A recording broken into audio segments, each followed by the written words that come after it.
must be our goal and our guide. And all that we strive for as a human family, dignity and hope, progress and prosperity, depends on peace. But peace depends on us.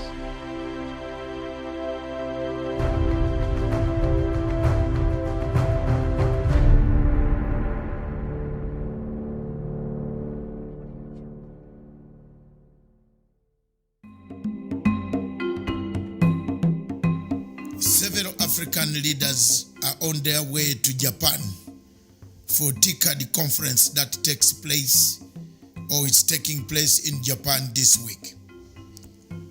This was a conference that was initiated by Japan in 1994. Fellow Africans,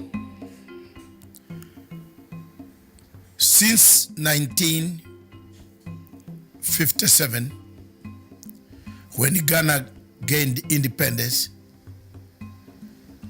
there has been quite a lot of political, social, economic indicators on the African continent that show that Africa has progressed from pre-independence Africa to post-independence Africa.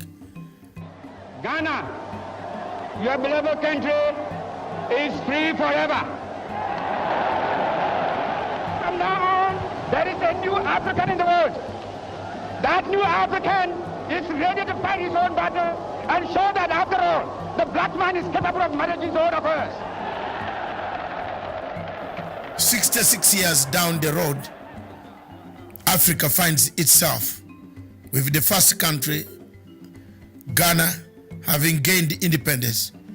We find ourselves still locked up, controlled, manipulated, instructed, logistically supplied, equipped by foreign powers that dictate our agenda.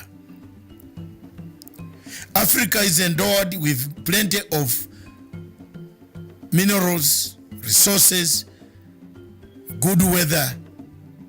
The climate is so favorable for the growth of food enough to sustain us.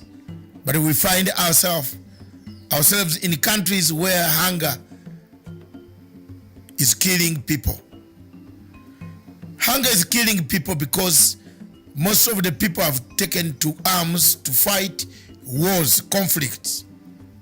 Starvation has taken the place of development. In most African countries like Sudan, South Sudan, Central African Republic, Cameroon, Nigeria, in Biafra, and the north of Nigeria, there is Boko Haram. Somalia, in the Horn of East Africa, we have taken to conflict instead of development. Development was the key indicator. When Kwame Nkrumah made the first speech that seek ye African political unity, economic development will come automatically, he was right. The events happening in Libya today vindicates Nkrumah, vindicates Nyerere, Sekou Toure, and Nasser, the founding fathers of our Pan-Africanism. The events happening in Central African Republic, in Congo today, as the war of rebels ranges on between the rebel and the rebels and the government and the rebels, vindicates the founding fathers of this revolution. Our independence, therefore, was only on paper. Our independence, therefore, was only in symbols. Our independence also was in signs. Our independence also was in boundaries. That we received our flags, but we never received full independence as by the word independence. Most of the 3/4 of African countries, French-speaking countries, have their budgets being done in Paris. Is that independence? The Paris government or the French government does its budget based on how much they will get from African countries. Is that independence? Is this the Africa that you want? Is it the Africa that we must look at? Is it the Africa that we shall leave for the future generation? If the answer to you is yes, then so be it. But if the answer is no, you agree with me that this is not the Africa we want to live for the future generation. Our generations and the future generation need to find a legacy. What is the legacy that Africa and African Union will leave for the future generation? The wars ranging in Libya, in South Sudan, in Khartoum, in Mogadishu, in DRC Congo, in Amazonia, in Cameroon, Boko Haram, Mali, in Mauritania, the uprisings in Algeria, all point to one thing, that yes, we are not yet independent. We are still controlled by external forces. Thank you.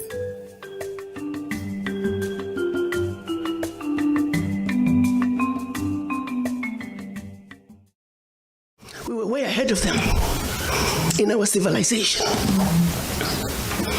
They set out to destroy us. And Berlin Conference put the nail on that coffin.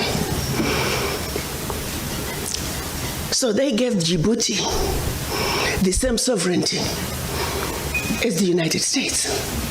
They gave Burundi the same sovereignty as China.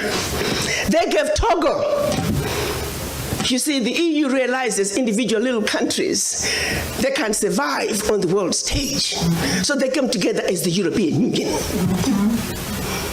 Now picture this now. So they cut up this Africa into the tiny little countries, small economies that could never survive on their own, but gave them the same sovereignty as the big boys. So that way, when the little bitty countries go to the world stage for the purposes of development and discussing trade, they're wannabe boxers who are being thrown into the heavyweight boxing ring every day. How do you put China in the same boxing ring with Eswatini? Eswatini has 1.2 million people. China has 1.4 billion people. And you put them on the same stage and say, go at it, negotiate. Are you with me? Yes. This is insanity of the highest order. How have we allowed this carnage to go on? When Eswatini is thrown in the same boxing ring with China and Eswatini collapses before Eswatini even gets on the stage, the world says, well, Eswatini, what's wrong with you? Why can't you take care of your people? Well, China came in and said, Eswatini, give me all your gold or else. And if Eswatini does not agree, they just go on next door to Lesotho and give Lesotho an extra $1. And if Lesotho doesn't take it, they just jump on to Togo, Central African Republic. It was all by design. 1884. They did something else in addition to chopping us up. They also set out to make the African believe that everything African was bad and undesirable, and everything Western, particularly French and British, was more desirable. We call that the legacy of colonization. Prior to that, they had started long working on the slaves. Make them think everything about them, forget anything about Africa. Where you come from is a horrible place, diseased and dying people, constantly at war with themselves, uncivilized. Cut out any communications with them. You need to just know what we tell you. And we call that the legacy of slavery. So that's where you look at where we are today. 135 years later, a system that was put in place to see to it that Africa and her children are forever defeated, that Africa is forever exploited remains in place today, alive and well. And we sit here and we ask ourselves, why isn't Africa moving forward? Why does Africa continue to be taken advantage of? Well, I'll tell you why, very simply. Until Africa comes together as a continent speaking with one voice, one continent, one people, nothing, and I repeat, nothing is gonna change. As individual little African countries, we are wannabe boxers. We will never make it fighting against the heavyweights. We must speak with one voice. Yeah. And this is exactly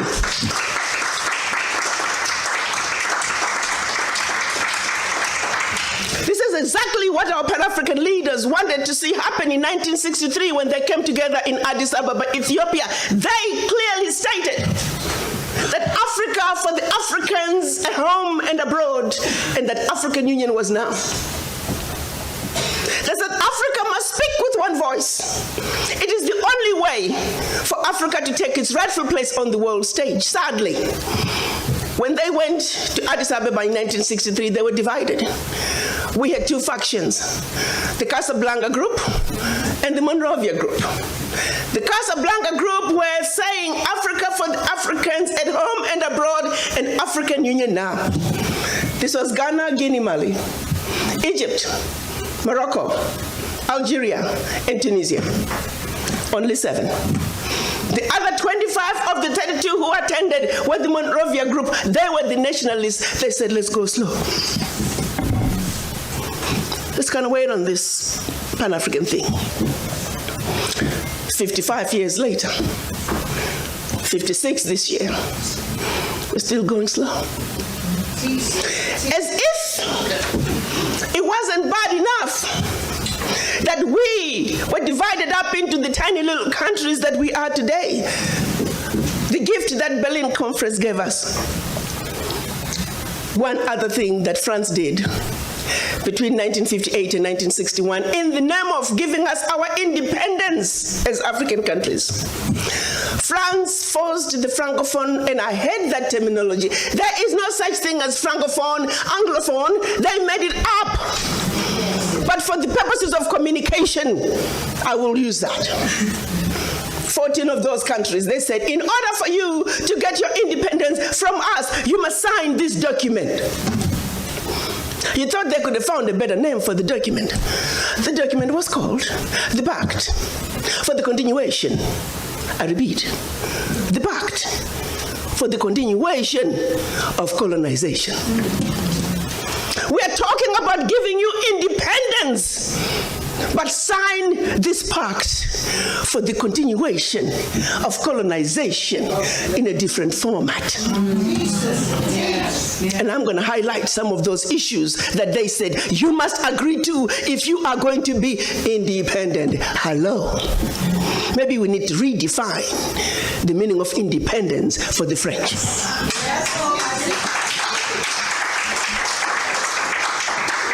First, France said, you see, you monkeys, you don't know how to manage your money.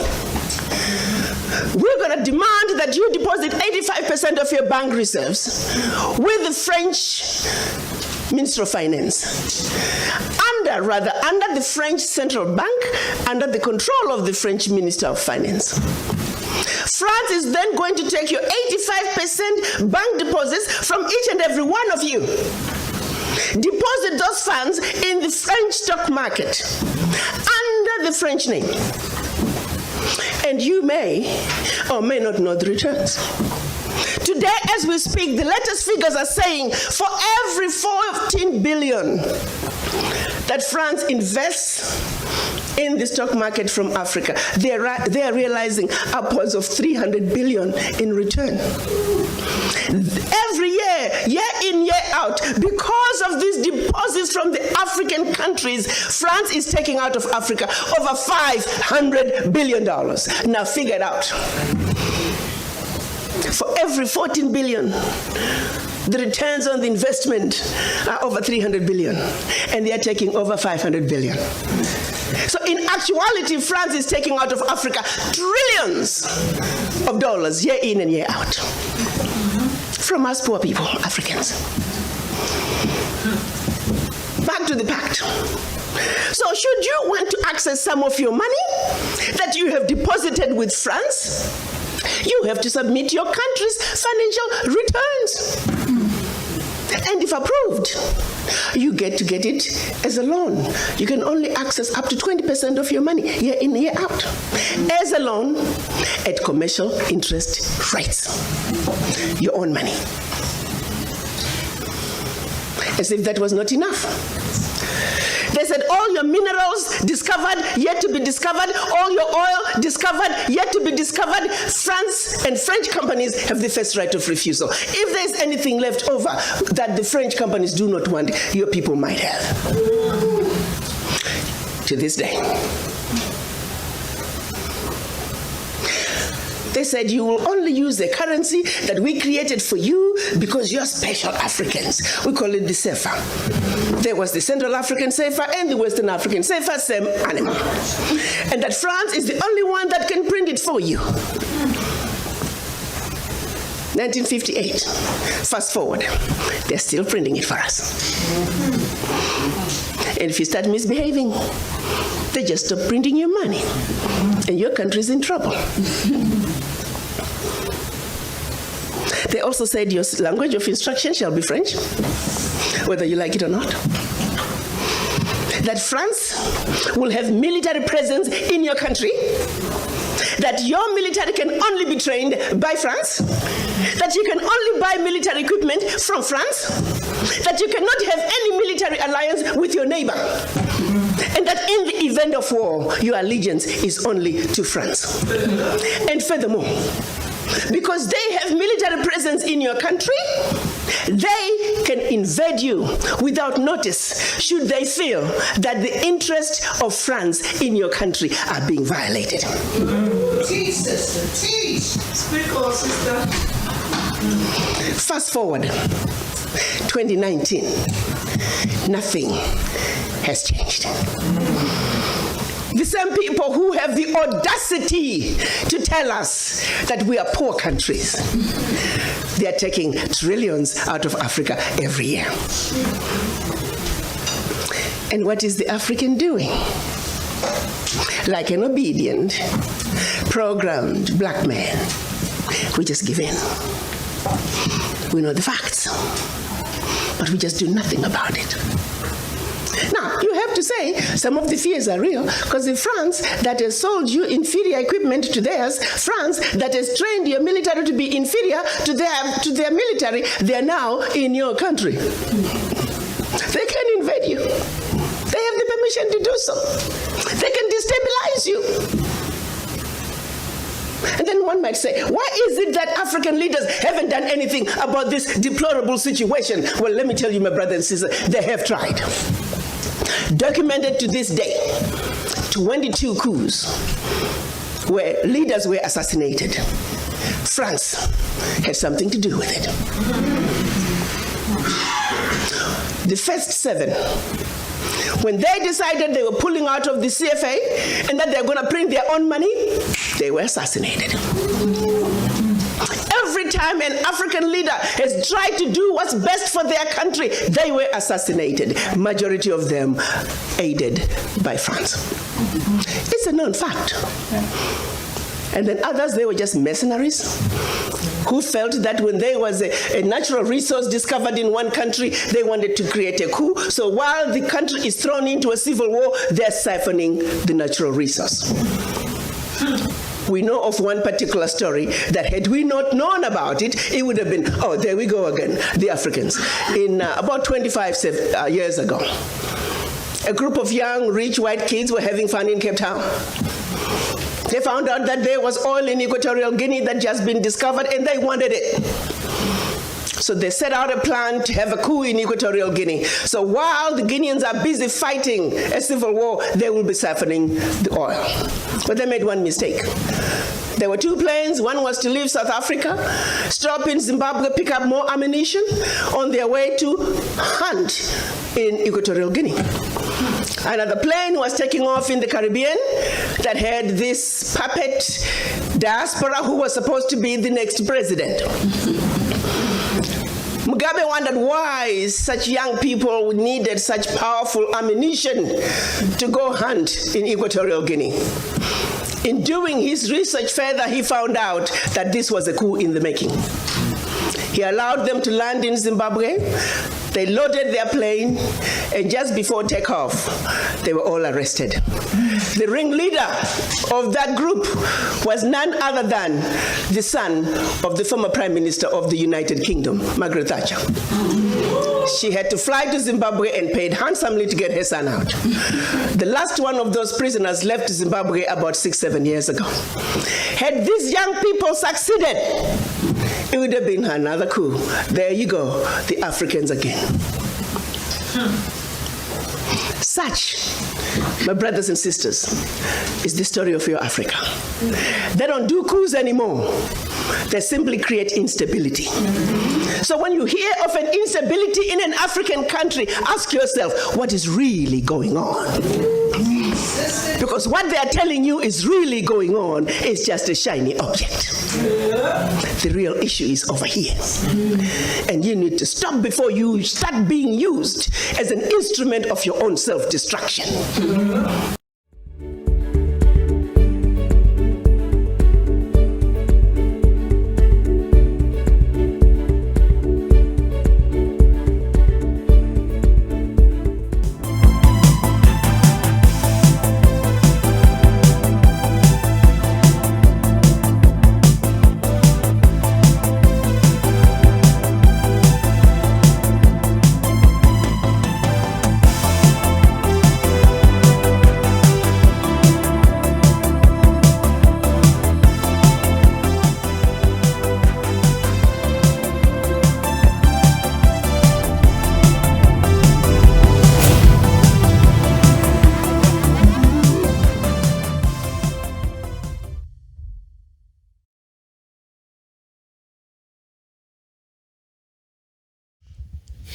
Good afternoon, viewers. Welcome to Punchline Africa TV, broadcasting all the way from Nairobi, the Republic of Kenya. Thank you very much, viewers.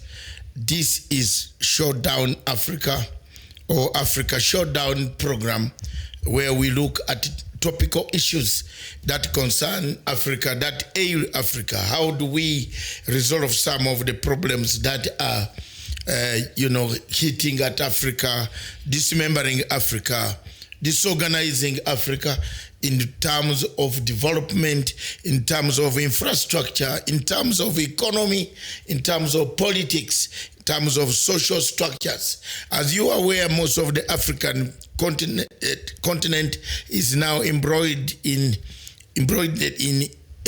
conflicts. There is a lot of strife in French-speaking countries, right from Mali, Mauritania, part of Ivory Coast, Burkina Faso, Togo, Cameroon, Central African Republic.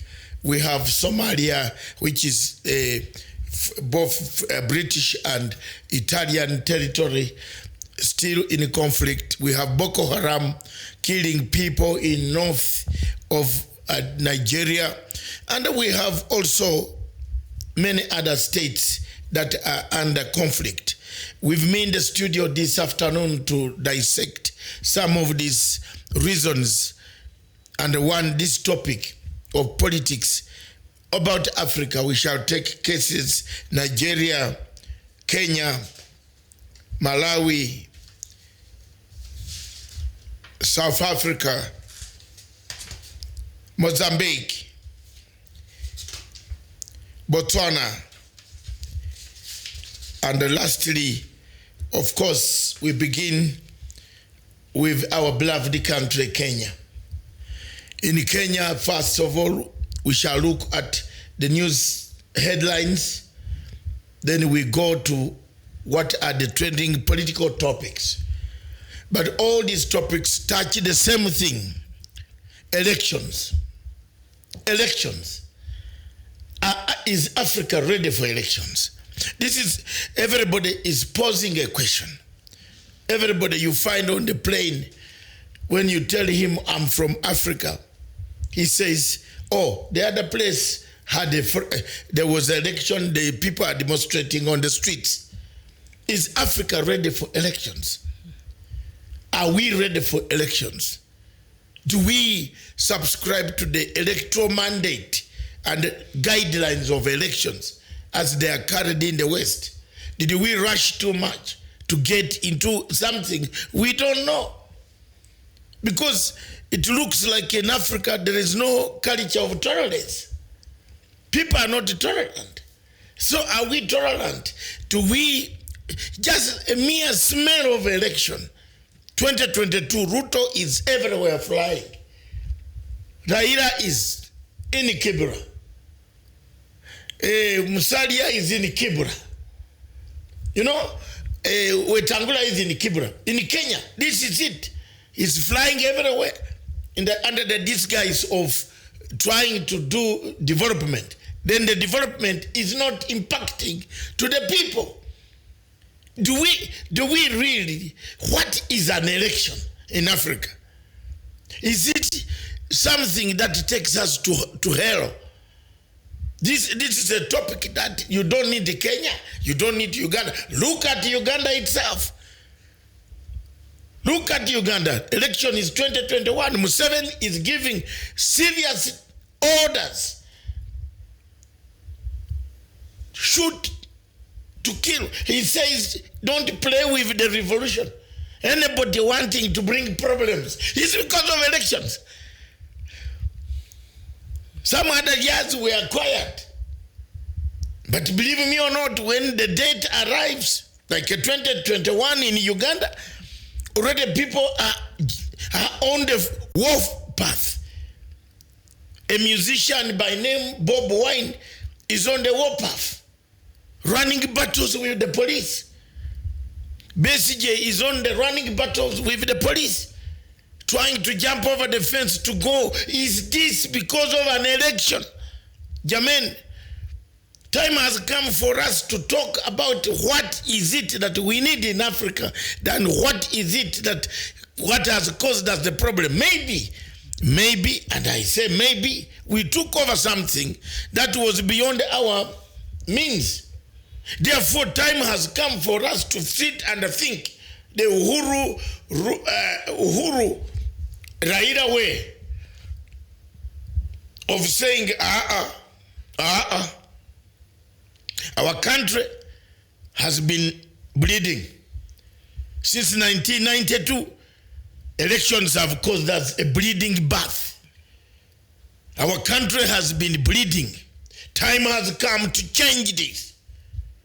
Perhaps that is when Africa will be stable. But at the moment, as we shall see, Miriam, there is no free and fair election except in South Africa. Except in South Africa. The other countries forget. Malawi is a battlefield in Blantyre, in Lilongwe, running battles with the police. This one of this tall guy of Nigeria called himself Buhari. This is useless. There was no election there. It's a farce. At the time, as Africans have to speak the truth. There are people who, when you speak, they think you have spoken something which they don't like. So what? If you don't like, it can be spoken. In fact, there will very soon we shall have the most powerful television stations springing from very powerful places where you cannot control. I'm telling you, people are going to tell you off. Those who think that you can threaten people because they have spoken shouldn't think twice. There is no election in Africa that ends except in South Africa without a dead body. Show me one. South Africa only. But as soon as they finish elections, they have bad behavior. They have other bad manners that kill their people, that kill we blacks, other blacks from other countries. Let's begin very nicely in Kenya. That is now my background. Kenya. Miriam, take it over from there.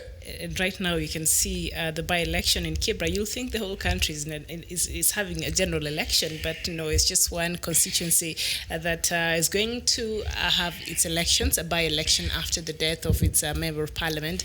That is the late Ken Okoth, and these elections are scheduled to take place on 7th of November. That is next week, and we've seen it has been running battles, chaos that is synonymous with a lot of African elections, which shouldn't be okay. I think we set the standard so low for us that anything goes, and the manner in which we see our elections being done, not just even here but across Africa, the malpractices, the chaos, the violence, the killings we've seen, as we will be looking at other elections that have happened this year across Africa.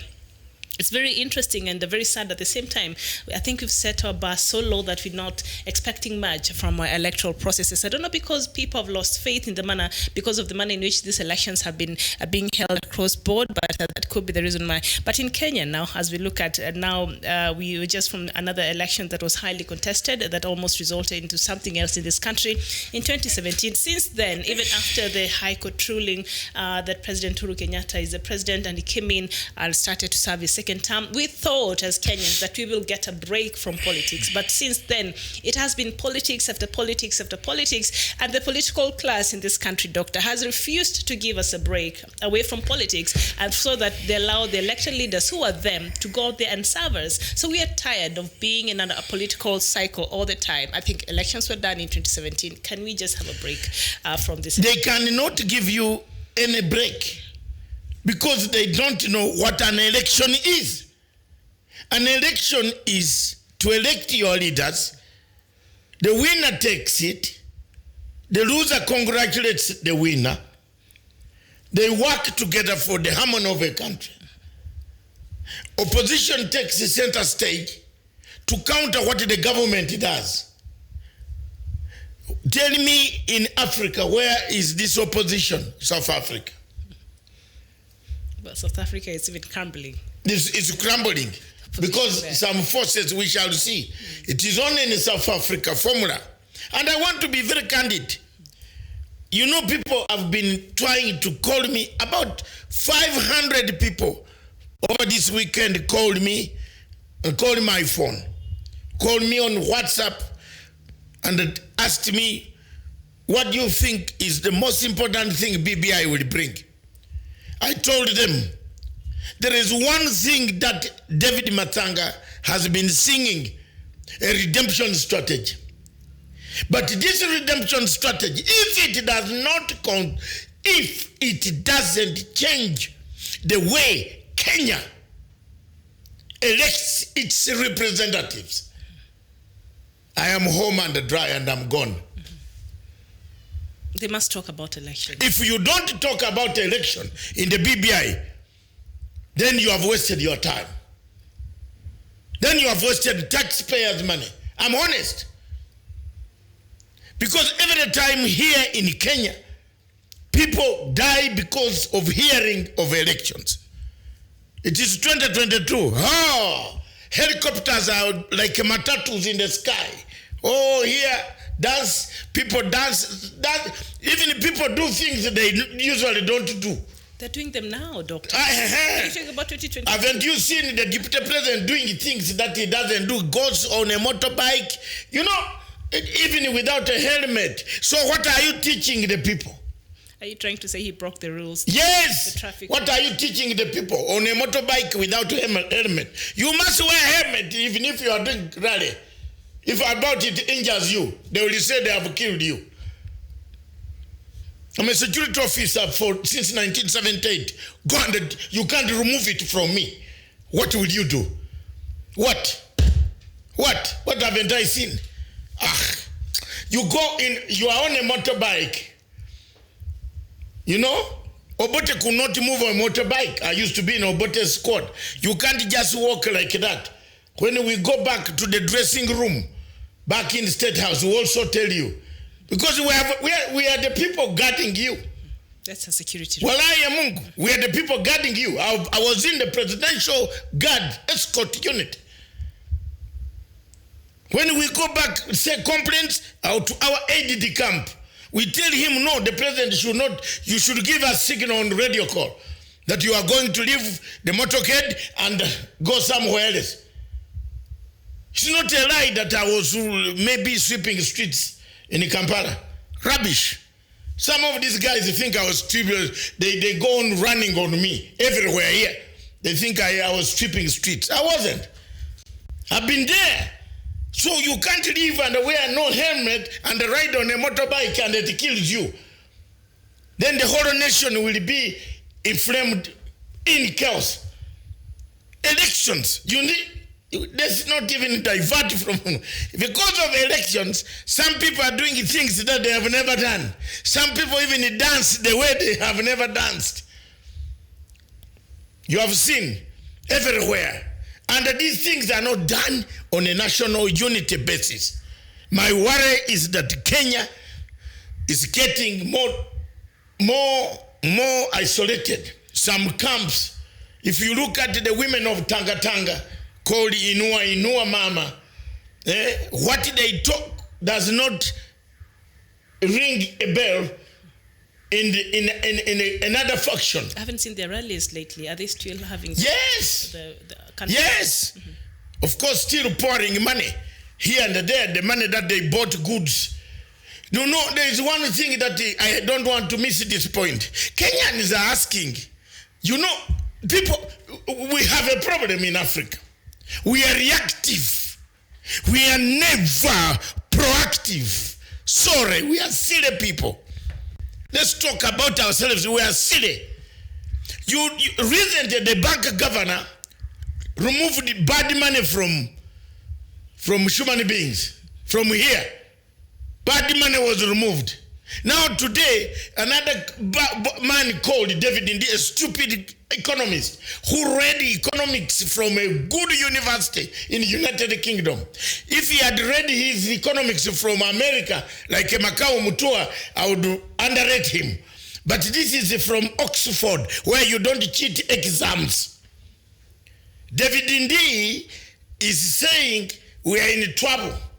Instead of David Indi saying the economic pain that we have now is as a result of the money removed, the pseudo investor. Did you know that? I studied economics as a cheap subject because my main subject was political science and international relations. Bring the exam and I teach you. And I will teach even your children. Bring them. Some of these people gone, undermining me. Bring and I will see. Let me tell you, if you look at the problem of Kenya currently now, it's because we removed bad money from pseudo-investors, tenderers, entrepreneurs, procurers, tenderers, those who have been eating corruptly, cartels. So this money cannot come in the economy. Now this is the beginning of a good economy because there is no laundered money. There's no laundered money.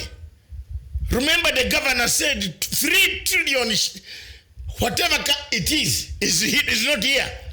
He locked it out. Now the pain that you are seeing, or people are saying in supermarket you can't buy it, is because that bad money is not here. It is with few individuals who are molesting your economy, destroying your economy, manipulating the economy, telling us 7 billion, not 21. And they bought forks, towels, bed sheets for their hotels. Who is going to earn from the hotel? We lost Emerald. Kenyans lost. Yes, and the truth be told. So all this, after losing, you run into election. All tactics. I don't know whether President Kenyatta knows this. All these tactics of them bringing another thing every day and going to the newspaper at night to tell the editors, pay them 200,000 shillings to write a story that is gonna keep the government in firefighting mode. Firefighting mode. Tell me where the government has thrown fire. Where? It's only this studio. It's only here since elections that have been helping to fire back. The rest of these media houses, nobody likes the president. The people who stole the money have poisoned the public. Yes, they have created divisions in the president's backyard. Yes. I'm 64, so will you reduce my age? What will you do? You will not reach my age. I will die when I'm ahead. So I have to speak the truth. The president's backyard is reduced to rubble. Poison the all younger men against Uhuru. When you mention the name of Uhuru on Facebook, hey, they start calling you hippo, bad man, fat guy. Oh, I'm being called those names. Unfortunately, a fat guy has better brains. Very good, well-organized brains. And with his family. If I decided one day to go and sit with my grandchildren, hello, I will not have that bad name. There are 9 of them, the 10th one is on the way. So don't think that I'm a pauper here. And I'm going to be very honest and candid. This is November. I've had enough of this stupidity. They are not active. It's because of election. They are not proactive. They turn the whole journey to election. Can you tell Mr. Ruto that there's a plan about the budget? He can't sit down. He will be, you know, it is like the legs are burning. You have to climb the helicopter quickly. You are Migori. You are what? You are what? You know, the president has been left alone. And nobody is talking about these things. Threatening us. What do you threaten? Some of us were in the bush before. Don't threaten people. It's the law that keeps people quiet. Walaya Mungu.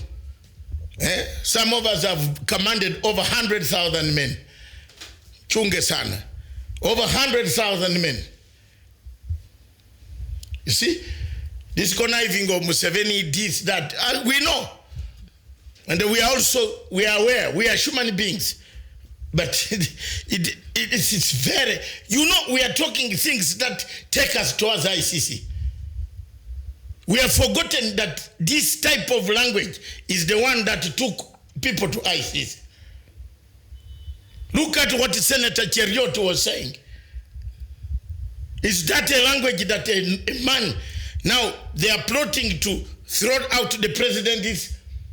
They go and write in the newspaper that the budget is coming, we shall refuse it. Then they come and then defend, oh, we like President Uhuru Kenyatta. He's a very good man.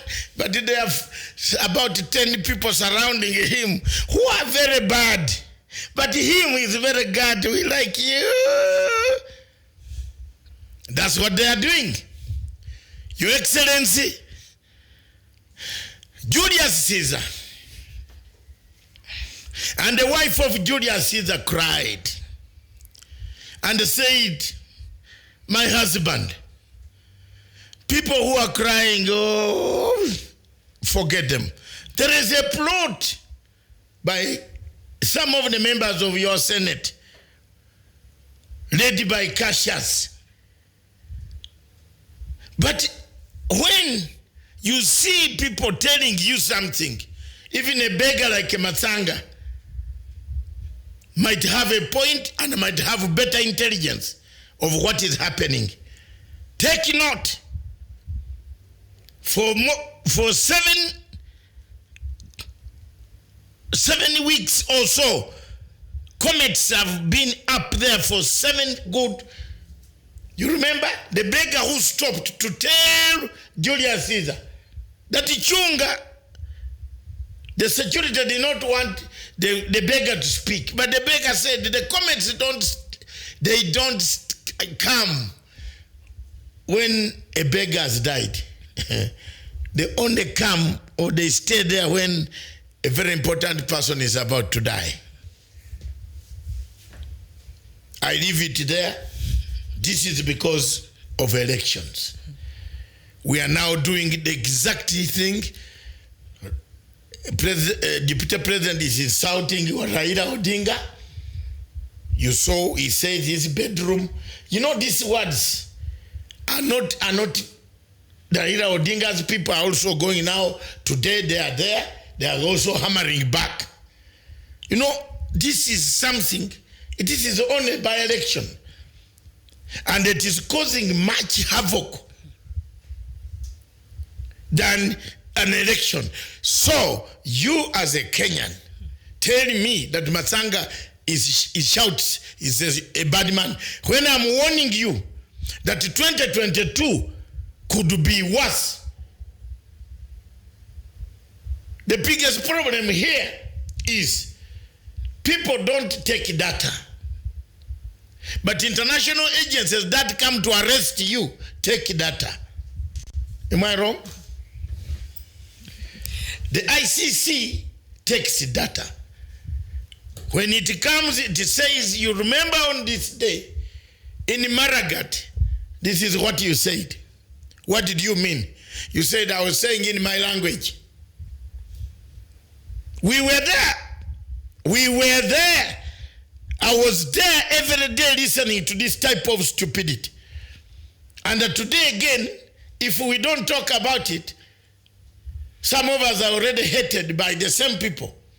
Yet we went to save them. And then they are started again. Pong, pong, pong, pong. So if a small village of Kibera,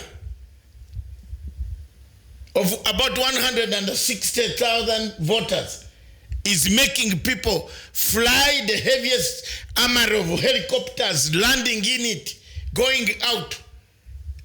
Whereas every day they pass it, you know, it's the pathway. They don't even stop. The pathway to then there you are. Miriam, over to you. That's Kenya. Any comments on Kenya? Elections is Africa. Or substitute that word. Is Kenya ready for elections? Is Kenya ready for elections? I think, we've been seeing how elections in the past years have been conducted. And I don't think election itself is a problem. It's the people who are involved in these elections, the people who are involved, the politicians, the leaders who front themselves to be elected, and also sometimes the electoral systems. But at this point, IEBC, I've not had any problems from the IEBC. Okay, the Maraga matter has been settled. Not Maraga, but Mariga matter has been settled.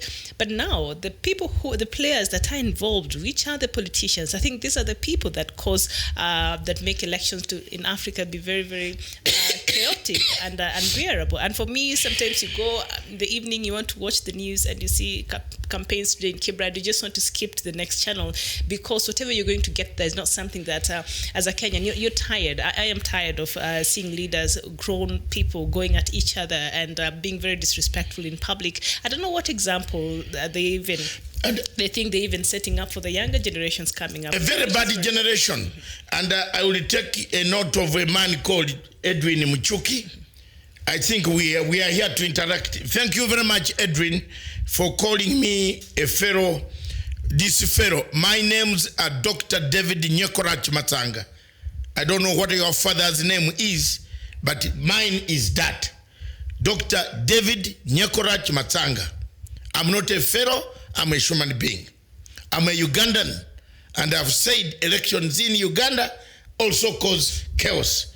So, is that not telling the same truth? I think perhaps he must have come in. Maybe you came in too late, and we are not going to quarrel with you. Edwin. Two, Edwin, I am not lecturing to you. I am just telling the facts. Wherever you were, sir, you can see and feel the heat which is going to come.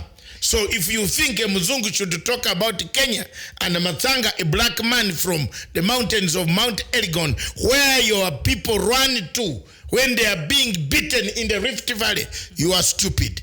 Thank you. All right, there you go. But hey, I think that because I'm scared. If we stop having elections in Africa, what will be the alternative? What we'll have is monarchs starting to come up. And No, Miriam, we can have hybrid. We can have hybrid Mixture. Were we not ruling ourselves before? Yes, we were. Show me in any book of Socrates, Aristotle, the Plato Republic. Show me where they told you should have elections every 5 years. No, there is no given. Thank you very much. Show me anybody outside there.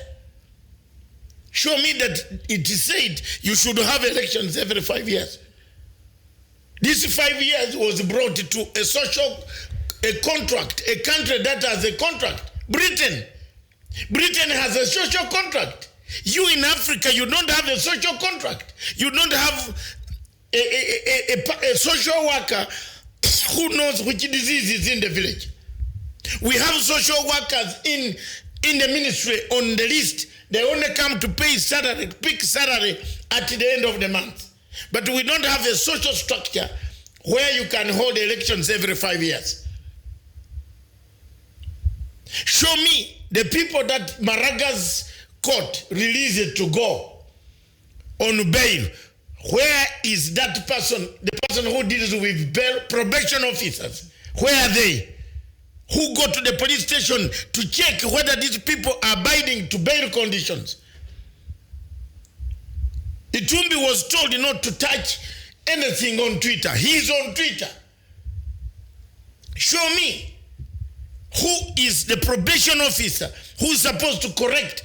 Elections can be held in a place where there's a social order. Does China hold elections? Isn't it lending us money, which we guzzle? We do. We have guzzled it. Guzzling. It's guzzled. Is China then? Does China hold elections? Tell me. But that was. Then for you in Africa, it brings us heart attack. People are dying. Too many now. In fact, part of the reasons why people are now even dying everywhere you turn. Where was this cancer hidden? It has just been invented. No, has it just been invented? It has become a killer. The number one killer. Everybody who is now in hospital, when you are taken to hospital for many days, weeks, you worry. Doctors come up conclusively with white jackets walking over you. Oh, bad news. Where was it? Someone has brought something and placed it here. They're making money off it. AIDS is gone. Have you seen? It's declining, yes. It was AIDS that everybody feared. Don't fly to Uganda. Don't fly to this. Manufacturers made more condoms. They made money. Am I wrong? Now AIDS is gone. Another killer has come for Africa. And we are busy. We are dying. Where was it? Where was it? So, these are things that are brought on us. Election was, we were told we should every 5 years change the vehicle. Or 4 in case or 4 in Nigeria. Now, we have not asked why in 4 years we are changing. And yet we are changing and we are killing people. Look at that. We are killing people. ODM is on the machinery, on the platform, saying you are you.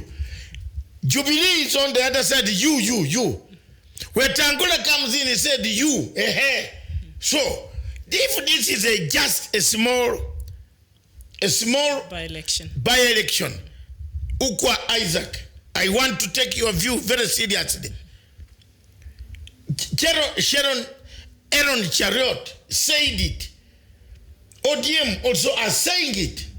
So what is this? It is leading us to a problem. Like we said earlier, Mr. Okwa Isaac, and thank you so much for joining us. I think that the players in the elections are what are making the elections what they are today. Yes, Yeah. and the medium, there's one thing that Kenyans make a mistake. The people like Okwa Isaac, they think Ruto is also a president. Ruto is not a president. Ruto was not given a sword. Ruto is a deputy president. So if Uhuru has gone to meet Raila, he has met him on behalf of Ruto, who is his deputy. So when this man says not only Uhuru and Raila can bring peace, all leaders, I agree. But we agree. But they have all leaders, when they two met, they came back and spread the message. So Okwa Isaac, how do you feel? I want to assume you're Kenyan because I can tell by the manner in which you're writing. I'm sure you're concerned with a lot of things that are happening in the country today. But perhaps how would you suggest that all these leaders were involved with the aim of bringing Kenyans together? Is there something that is being done that you feel is not really inclusive, or what is the alternative? How would you want it to be done? Just keep writing to us, and as much as we want to criticize, we also, it would be nice if sometimes you can suggest some solutions, and then we go through them and we weigh them and we have an open discussion. But thank you so much for engaging with us this afternoon. So, Kenya... You have a Paul Okagi question? Yes, Paul Kagi. Sorry, yes, a question he asked earlier, Mr. Paul Kagi. Thank you, one of our ardent watchers here, and we appreciate you. And he's saying, but how can Africans change their governments without elections when they have failed to deliver their promises? When you want them out of office quickly because they have failed. So if we don't have these elections, Doctor, what is the alternative? Is it that you can sit down under a tree and sort the problem? Choose the person who is not a thief, who is not a wizard, who is not a night runner dancer, and becomes the chief. Chiefs, how were chiefs selected? Because of good conduct. Why are we selecting people with bad conduct? We have chapter 6 of the whole constitution of the Republic of Kenya, which is never even listened to. Is there anybody who has come out from DCI to say he has a bad report? Is there? In this country, the way our system is right now. And I think that's, Doctor, that is a very good idea. Yes. But when you come back and I am asking, look at the reality, that has been overtaken in the 21st century. You want us to go back to 17th century? No, I am saying these people will not agree. First of all, yes. Is there anybody who goes to DCI and comes out with a bad report? The police, the good conduct. Yeah. Hardly. I've not heard. But Shake my hand. Maybe they're not made public. I'm not. No, I've not met any. Show me anybody whom the DCI have refused and written. Or maybe the people with the bad conduct do not go to seek for the good conduct. Exactly. Now you are talking. In London. Maybe they have their ways of. In London. Yes. Then how do we have? You are going for election now. People are going to go to that DCI for good conduct certificate. Show me one leader the DCI has technically knocked down. In terms the of former DCI of Mr. Muhoro. Yeah, we said the truth. Tell me.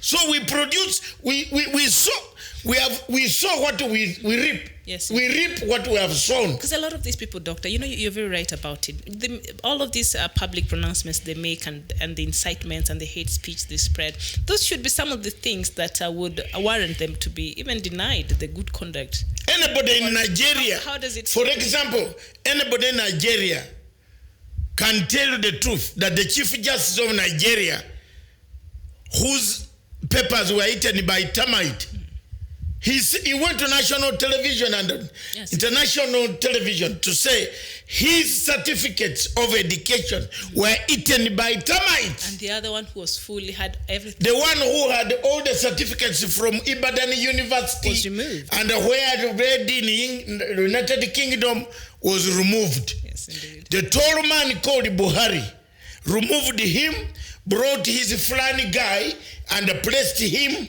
in the saddle. Even when the tall guy knows that this man's certificates were eaten by termite. Or do they even exist?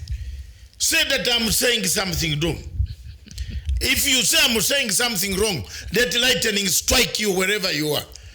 Okay. Yeah.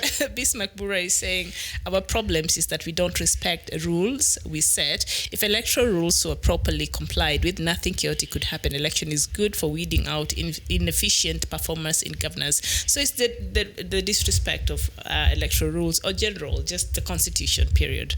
We don't have that here. You see? Mm-hmm. And So majority of what do we do? I think they're above the law. They're above the law. They tell us so many things. They come, look at we Kenyans. Now Kenyans are, you see what Kenyans should do.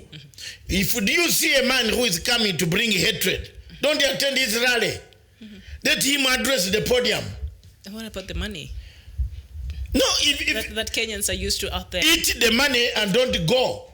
But you have to go, you have to No, attend. no, don't attend.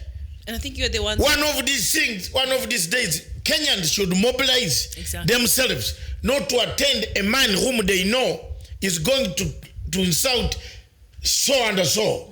And then also that person who is coming to retaliate, don't attend the rally. Let them address the Huru Park empty. Oh, you can go, and if they start insulting, you can walk away. Yes. If you feel if he starts insulting, exactly. Miriam, now look, people who are condemning me, I brought this topic with very serious implications on all of us. In Uganda, for example, Bob Wine is not allowed to play music. So how is he allowed to eat? But his MP salary, I guess. No, okay. How is he allowed to feed his children? Good question. So why should a normal man who has gone to school better than Bob Wine and the rulers even there, like me, I go back to such a catastrophe that because you are Ugandan, you go back to swim in those bad places where a man is not allowed to practice his own career. Jamen, I know. it's better to sit and sink in River Thames or a river. That's it. Or go to Zambezi. Mnangagwa will not refuse me. To sink in River Zambezi. Yes. Why sink? No, it is better. Because look at this. Yes. How a man, how does he earn a living? It's an injustice. He's told not to play music. So do we need elections? Tell me. John, If Africans think I'm mad, then you are worse. Because I'm telling you the truth today. And from today onwards, this station is going to say some things that some people might not believe. From today, a vision came to me that if I don't say the truth, by the way, two books are coming out. 2 powerful books. Read them and watch. Because some people think that we talk far. You're writing 2 books. They've finished. No wonder you've been very busy. Yes, thank you very much, my darling. Okay. Thank you very much for all those good prayers and for standing in for me. They are ready. They are undergoing treatment of English. Editing. Truth. Because some people now have reached, they think the truth cannot. How do you stop a man from his music? That is not right. That young boy can be talked to. He's only 30, he's now 40 years, 39 years. 39. Actually, he's 37. He's not even my firstborn. My firstborn is coming to 40 years, Miriam. My firstborn daughter is coming to 39 and some months. And believe me or not, he cannot, the younger man, for his life, is not going to play music in Uganda. He has to smuggle guitars into Kenya or Tanzania, then start playing the song, or London, where people would come in under poor pounds. And which he will do, and because you've given. So is that, do we, this is, is that the Africa you want? That is not the Africa we want. Neither the electoral, dynamics we want in Africa. We do not want any retrogressive, elections, processes in Africa that seems to, undermine the gains that the forefathers. There you are. Yes, must have seen. And John Clark here is saying, we old generation know our cornerstone of Kenya was built on peace, love, and unity. So unity is not about Raila or Uhuru. A very good point there. So anybody who thinks this, the importance of having unity, what I think President Uhuru Kenyatta and Raila are trying to do in the country is just for the two of them.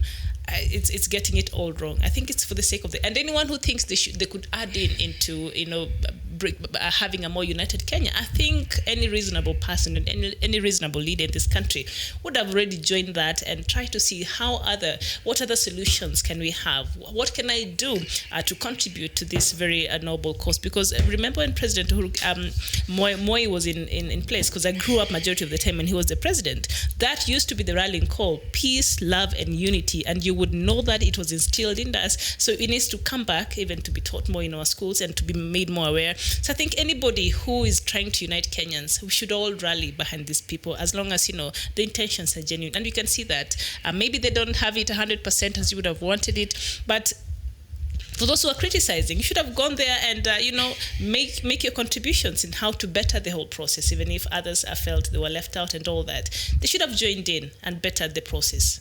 We can as well wait. The report is coming out. Yes. And the people will discuss. Ooh, we've been waiting. We really want this report to know what is in the is the court. Thank you very much. The report should be coming out, the BBI report. But I've already also signaled that I think in the part of it, there will be very serious section on how elections should be conducted in Kenya in the future.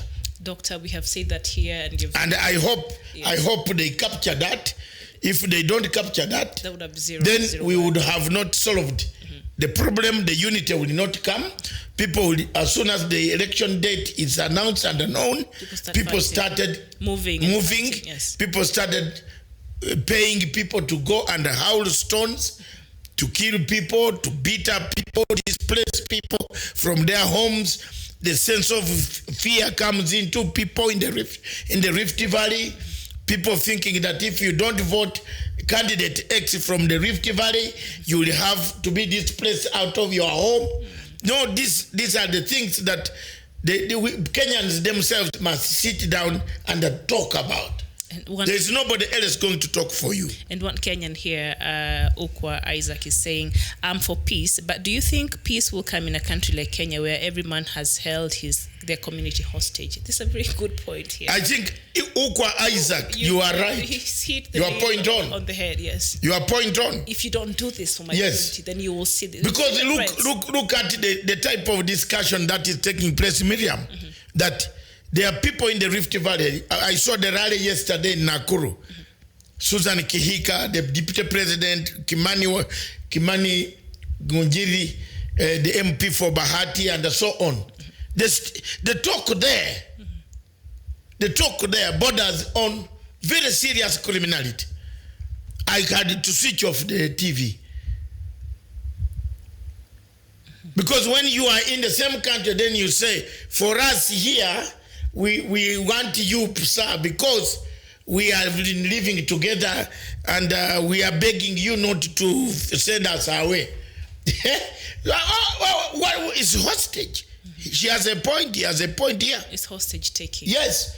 People have taken tribes hostage. They have said, now, the strategy was this, before we jump to another country. The Kenyan strategy is that someone went and poisoned President Uhuru Kenyatta's backyard. Went and picked some people in Mount Kenya, who love money like Ndindi Nyoro, whom I used to pay here 5,000 shillings per show. Now he has money, he can't even greet Matanga. That's very good, that's development. But look here, pay them, poison the whole place. So the president literally has the people there said, you have done so many, but here we are bad off.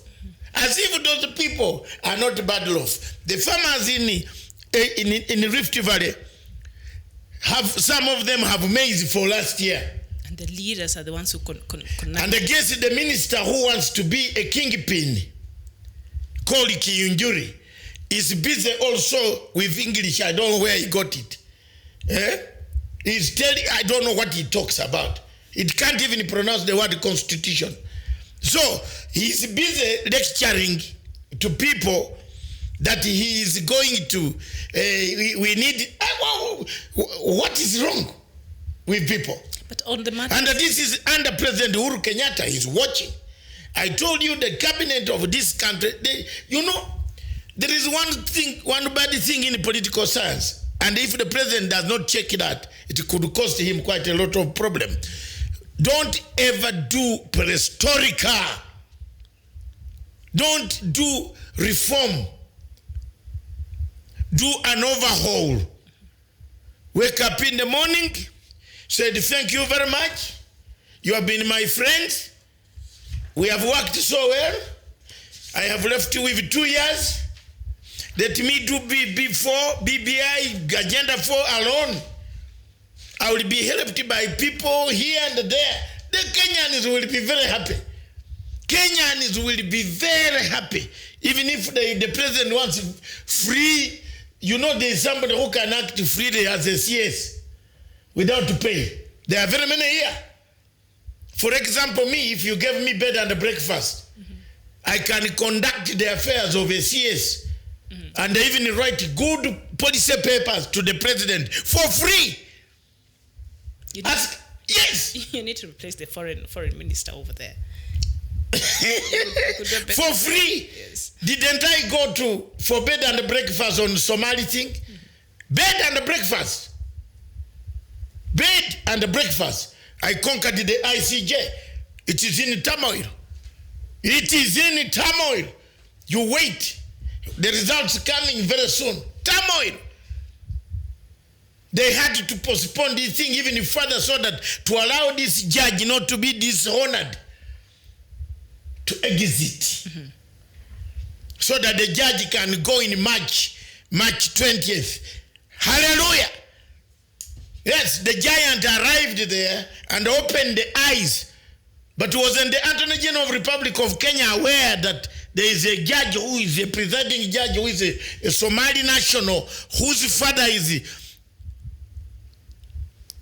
They were aware, but they wanted per diem every day to go back, And they got very good per diem. Yes, to go fly. Between March and July. Fly, even those who don't know Hague, they also want to go. They guzzled 3 Yeah. So you tell me, I can do this job for free.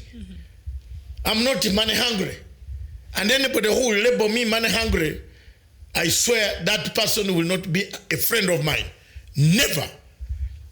I'm telling you in the name of God. Never. I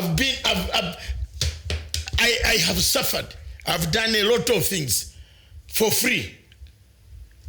For free. Look at me. For free. Because I'm patriotic. I don't have somebody chasing me from behind that itakutema panga because you have my money. Itakukata hapa. I used to tell Kutesa that be careful. The Minister of Foreign Affairs of Uganda. I used to tell him that you will be caught one day. He found me in Intercontinental. He insulted me in front of waiters on the 6th floor. It was going to be a bloody war. Here in Nairobi. Yes! I said, you chased me from Uganda, then you come to insult me here. The wife had to stand in the middle. I was going to beat his shit out. Going to beat him. I don't like that. I told him that I will curse you until you are caught. He's caught now. He can't travel to America. The money that he dealt with in money is in jail. Literally, Uganda has no foreign minister. We have Okero Odiemo who has to act. Kutesa cannot step near the toilet of American embassy. Can you see how badly we are? And Ukwa Isaac is agreeing with you and is saying, but Kenya must reset. We need a complete overhaul, reset, back to default setting, I guess. Thank you so much. And John Clark there, Giko Chukudi, and who is saying he's in love with Apache in Africa because we're promoting promotion of Africa culture. And also, Sarah Makungu is there. I saw her earlier. Sarah, thank you so much. She said we need Bob Wine back on stage. Otherwise, no. Bob no vote, people power, our power. We say this of 2021. Bob Wine is going to be our 10th. What is it? That is your problem, Sarah. Bob Wine, they have to. That is. I want to give an example that you cannot be able to be in this democracy when you cannot even eat food. You know that some African countries can tell you not to eat food.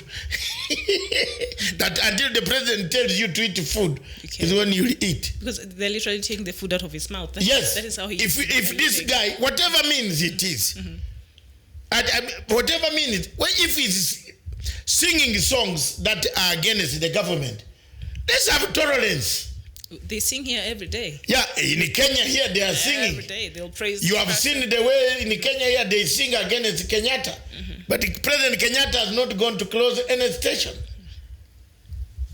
That is true. But this boy's music is being cut off. He's told not to ever touch a guitar except in the bedroom with the wife. Play music to the wife. Mama, mama, mama. That's not bad. That's serenading. It's not very bad. I'm not. Who is serenading? Me? No, he's serenading the wife. Yes. Which is not very bad. But they should allow him to. You like music so much. I love good music. But not mine is not bad, William. It's good.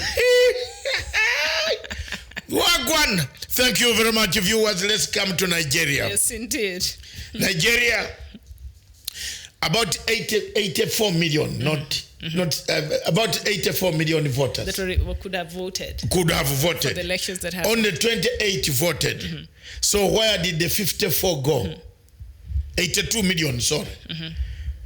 That is what we call a bad election in Africa. Nigeria placed us on stage as being bad people in elections in Africa.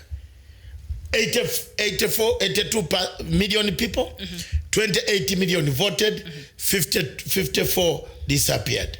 And the 2019 general election recorded the lowest turnout in Nigeria's 20-year history as a democracy. Doctor, what could have been the reason of this? Intimidation, harassment, torture, imprisonment for political opponents, and the question of Biafra. And voters' apathy. Yes, but all these factors create voter apathy. Why should somebody whom the army has beaten last night go and vote? Mr. Buhari has brought the Fulani army downstairs, down to the southeast to slaughter these guys because they talk of the Igbo. The Igbos are talking.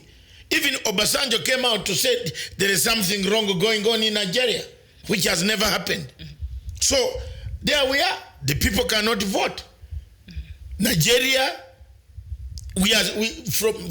very soon we are starting a series with a Nigerian television. Next year in January, very powerful television in Africa, and we are gonna boom.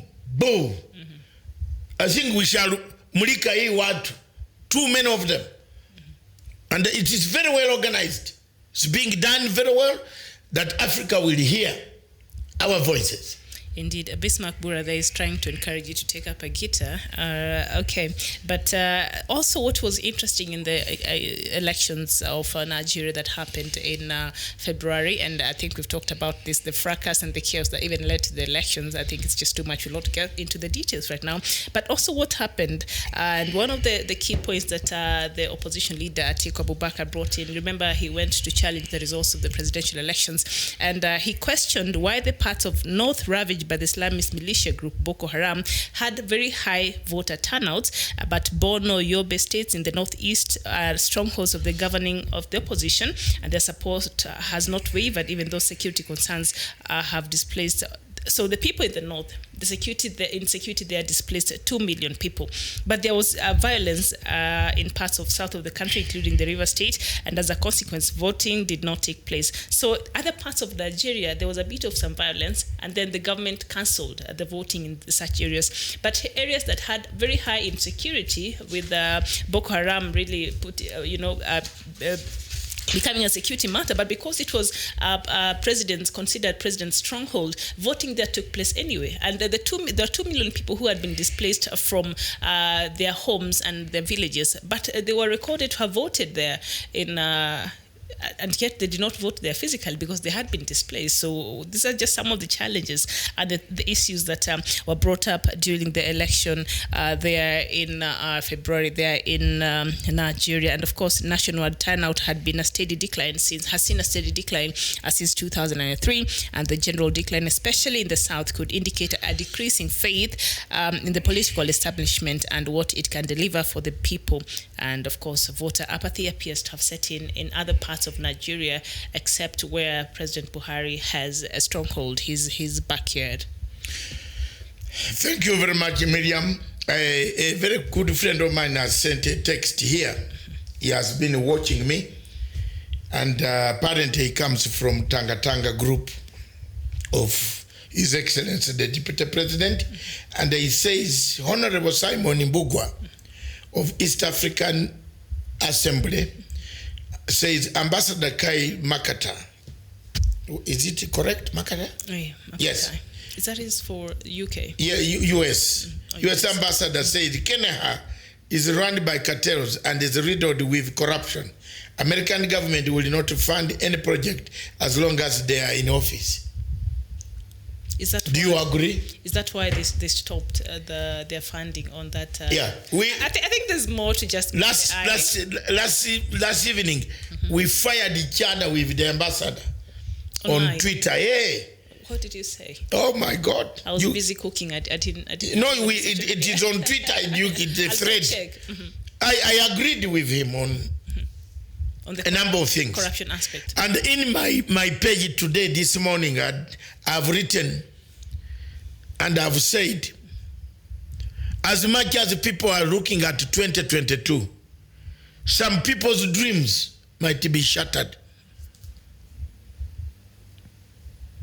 because they might not be anywhere near an election. It is there. Talking from the fence. Go and read it.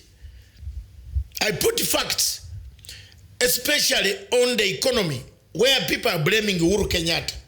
But they have forgotten the same cartels that are blaming President Uhuru Kenyatta for a bad economy are the cartels that were doing tenders, that were taking away money, inflating rates, bills, tenders, taking the money in the houses.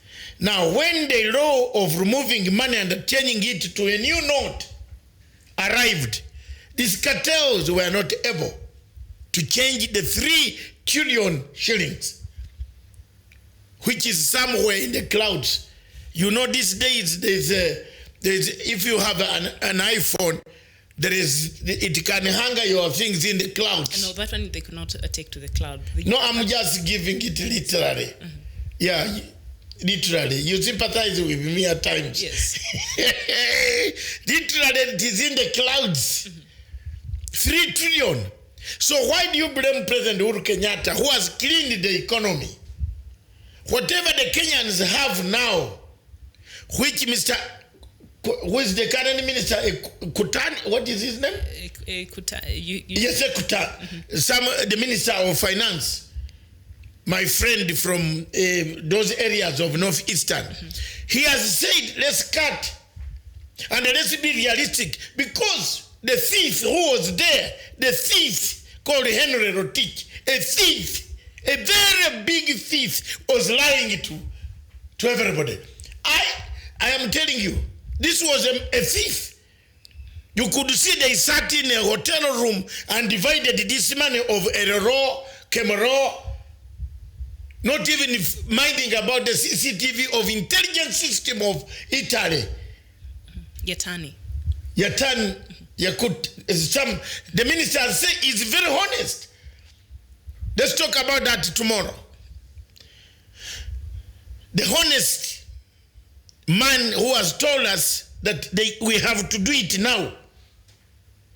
Let's forget falsehood of you telling us it was not 21 million but 7. But where is it now? The government is looking for money. Where is it? Bring it. Bring that paper, that banker, bring it. Sindio somebody alisema banka guarantee. Leta pesa hizo. Ziko wapi? Easy. Ziko wapi? The money is gone. Or show the work that the money has been able to do so far. The money is gone. Are they able to do that? With the 1 billion, 2 billion, it's gone. Miriam, it is gone. It's gone. There is eaten it. If you go to Mombasa, you see the big wall, Berlin Wall. A Berlin Wall, it is coming near the road. When you touch Berlin Wall. People who did not have even a scooter, they have now. A whole Berlin Wall? It's a Berlin Wall. For what? A hotel? Welcome home. Okay. Berlin Wall. Just come close to. Ask Jeff, will tell you. Jeff has not seen the Berlin Wall. He has, clandestinely. Jeff and Moses, they have seen Berlin walls in Mombasa. Fortified. We lost. The country lost. The country lost. It went slowly like this. And in fact, is there anybody who knows that the Minister of Finance is under investigation? Do you know? Anzil Matanga reminds you here. It's forgotten. And that's how they get away with it. Yes, we've lost the money. Tomorrow you'll hear the minister is walking free. He has gone to New York to get another job with the World Bank. He'll even be given another job here. Yes. We do it without shame. We shall recycle him. Recycle. He lied. And this Kutan, the man is called who? Yakutani or Kutani? Yatani. Eh? Yatani. That man is now saying the truth. That let's not talk lies. He said it. I was very impressed with this guy. We have to cut. We have to cut it down. We were given a very wrong impression by the Minister of Finance. That we are doing very well. Yes. Mm-hmm. But that is wrong. So such people in China would be rotting in hell. With, a full magazine. Not a full magazine, but then empty it, then put so that the body comes closer, nearer to God, Didi. Nearer to God, Didi. Is that, you know that song? Yes, I do. Yeah, China does not joke with thieves. They take you to God very yes. quickly. I am not saying it is only Kenya where there are people like that. My country is worse. But the good thing with Museveni, when he really knows you have taken and he is annoyed, and probably you have taken more than him. Why? So it's when you've taken more than him that you get. I take that. If President Museveni was watching, that could have been a slip of tongue. Slip of tongue? No, he has not paid me my money. Don't take me back there. I did a very good thing. If I was hammered, David, I was hammered my money. And then you tell me, come home and do what? Sleep on mice? Go and eat mice? He'll come for you with that statement. Medium, you will protect him. So if you hear them enticing you to go back, please don't. Go to London. Of course. Go to London. They took the money. I have written letters. Recently, there was a girl here who came, said, I have been sent, give me the letter, I gave. Detailing, I'm going to announce her. Unless she picks the phone and tells me why she took, where did she take my papers? She claimed she was sent. And she didn't know that I was tapping all the telephone calls she was making with that person and myself.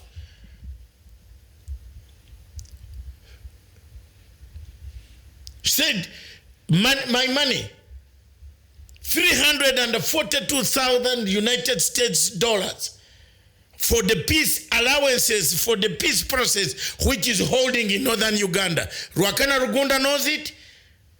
Chisano, Chikwete, Riakamacha, everybody, Rugunda, they know it. I never got the money. I got the peace, and may peace grow higher and higher in Uganda. I returned with a trouser almost falling off. In London? Yes, when I reached home, the first bill that arrived, you know how you women laugh at a husband who has gone hunting and come back empty-handed. You don't laugh? No, my wife did not laugh. She cried tears. Thank you very much, Bridget. You cried tears. I looked. I want to thank President Mugabe. He rescued me. And I want to thank you very much. You have gone to the grave. But when he heard this story, that I was going to be declared homeless because I had failed to pay the rates, water rates and so on, which had accumulated to 156,000 pounds and so on. Because there they wait. I told them I was on a contract, I was doing something in peace in Uganda, which the Prime Minister Gordon Brown had given me a letter to associate myself. So they can keep quiet a bit.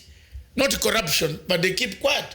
They keep waiting for you. I found beliefs.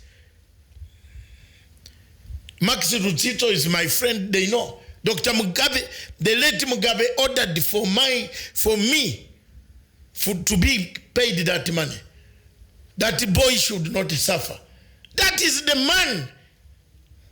But my own president took my money, ordered for it, and it was never given to me. So whom do you choose? The dead one. I'm talking the truth, and I'm here. And I'm on national TV, quote this tape. Until the president, that is my money. I worked for it. Riak is sitting in Khartoum. He was supposed to chase that man and give it to me. He's now also eating mutton in Khartoum. 9 days to go. He's trying to push another 6 months. Yes, 9 days to go. In fact, it gives me now pressure to pressure Riak. Because he's the one who pressured me. I said these people are going to give me my money. European Union was going to pay my money. I will not be here being molested, being trodden over. But on the flip side, Doctor, we're doing a good job for Africa. So let's just look at the positive side of you being here. I'm being walked over, belittling me. I will not be here. My money. That guy there.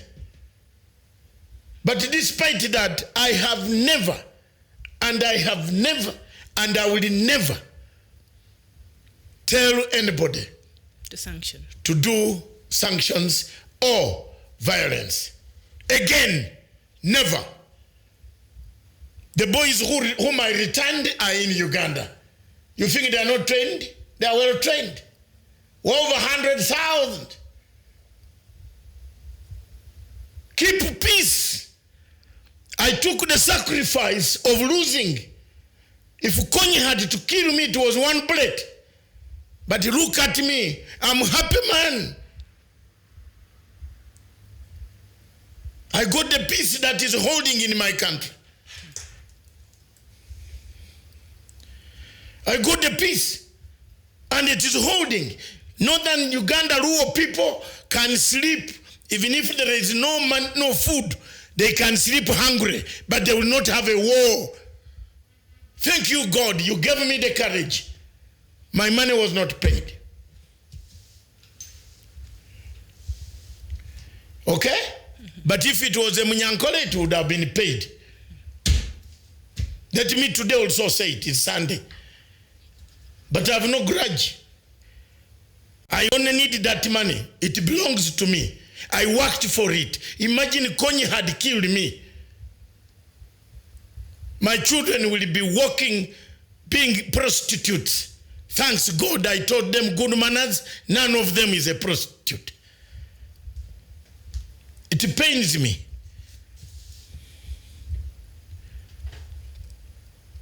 Look at that. These are things that we have hidden here. But when you see scenario of politics or bad politics coming in a country, through the experience, you warn people.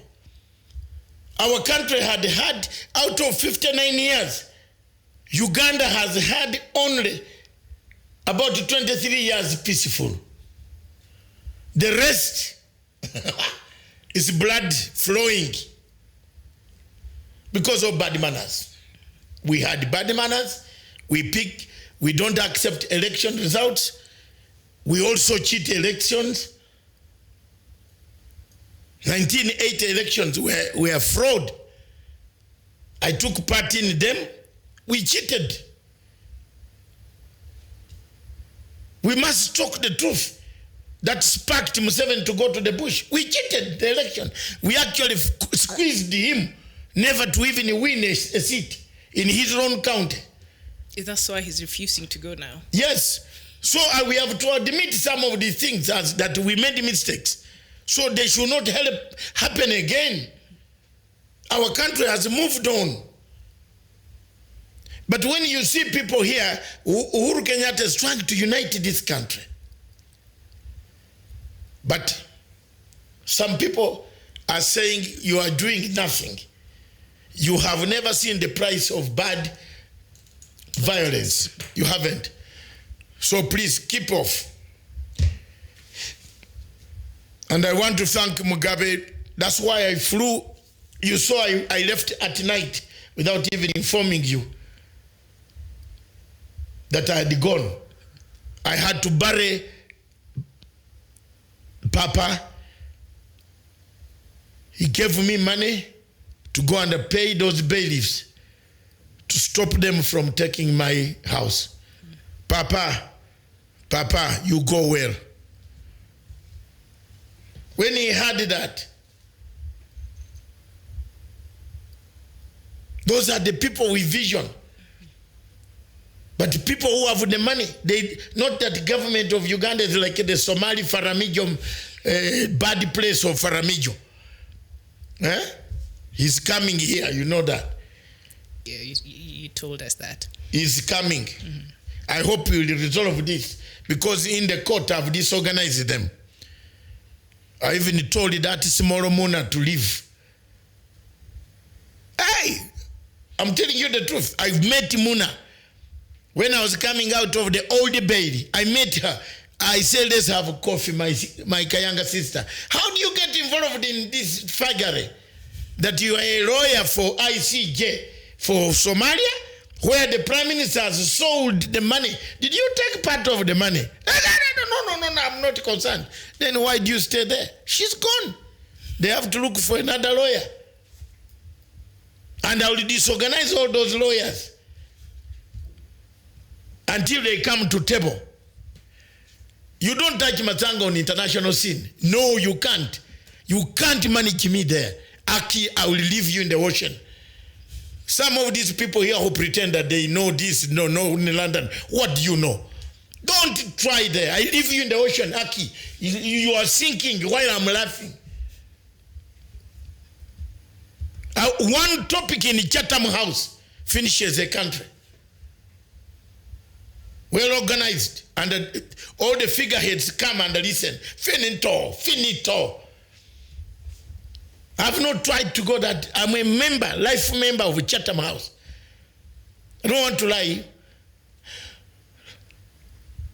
A think tank, it means my knowledge is acceptable.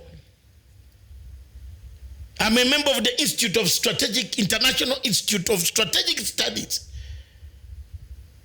which knows that America is telling a lie to win votes by Democrats, by Republicans, by saying they are going to bomb Iran. Didn't you see my interpretation last night?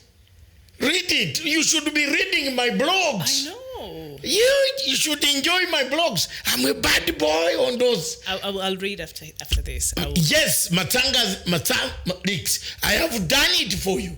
The summary. America is doing that to win elections in America. The local ones are going to be there on Tuesday. So when you threaten that you are bombing Iran says, bring it on. We shall make smoke around the Persian Gulf. Every ship of America will go down. This is to win elections. People in America say, Trump has now raised the flag. And they will give this man Trump the votes Tuesday. While you were saying that Russia and India plus China, they say no, we shall continue buying the oil. The deadline for not buying the oil for Iran from Iran is tomorrow. Tonight, it ends. Tomorrow you don't buy. If any tanker seen carrying Iranian oil, the Americans will seize it or damage it. So Iran said, also bring it on. You damage one, we damage the entire fleet. And they have been armed with the laser to air to ground, sea to ground air laser system that burns like the planes that Turkey is selling Faramijo, 18 jet fighters to kill Kenya. Mm-hmm. You see? It is happening there in the Gulf. You might, in fact, when you read my blog, I don't know why I cannot bring it here. Paul Kaig is telling me to go read. I will do that, Paul. I was very busy yesterday and from Friday, so... It's very good. Yes, I will do that. You'll understand international conspiracy, that if any of my children ever attempted to read international relations, I will tear the certificate into several parts and burn it in her presence or his presence. There's no subject called international relations. It's called international hypocrisy and conspiracy to defraud Africans, poor, hungry Africans. Another reason why money is missing in Kenya is the NGOs. Remember, during election, they used to carry briefcases of money, hard currency dollar, bapa. Yesterday, Maina Kiai and David Ndii wanted to address a rally in Mombasa to create a revolution. They have been paid by George Soros to dismember Uhuru Kenyatta's government. Thanks God, the president and the security agencies were told in advance that rally and that address was stopped. It was supposed to be the beginning of regime change from Mombasa.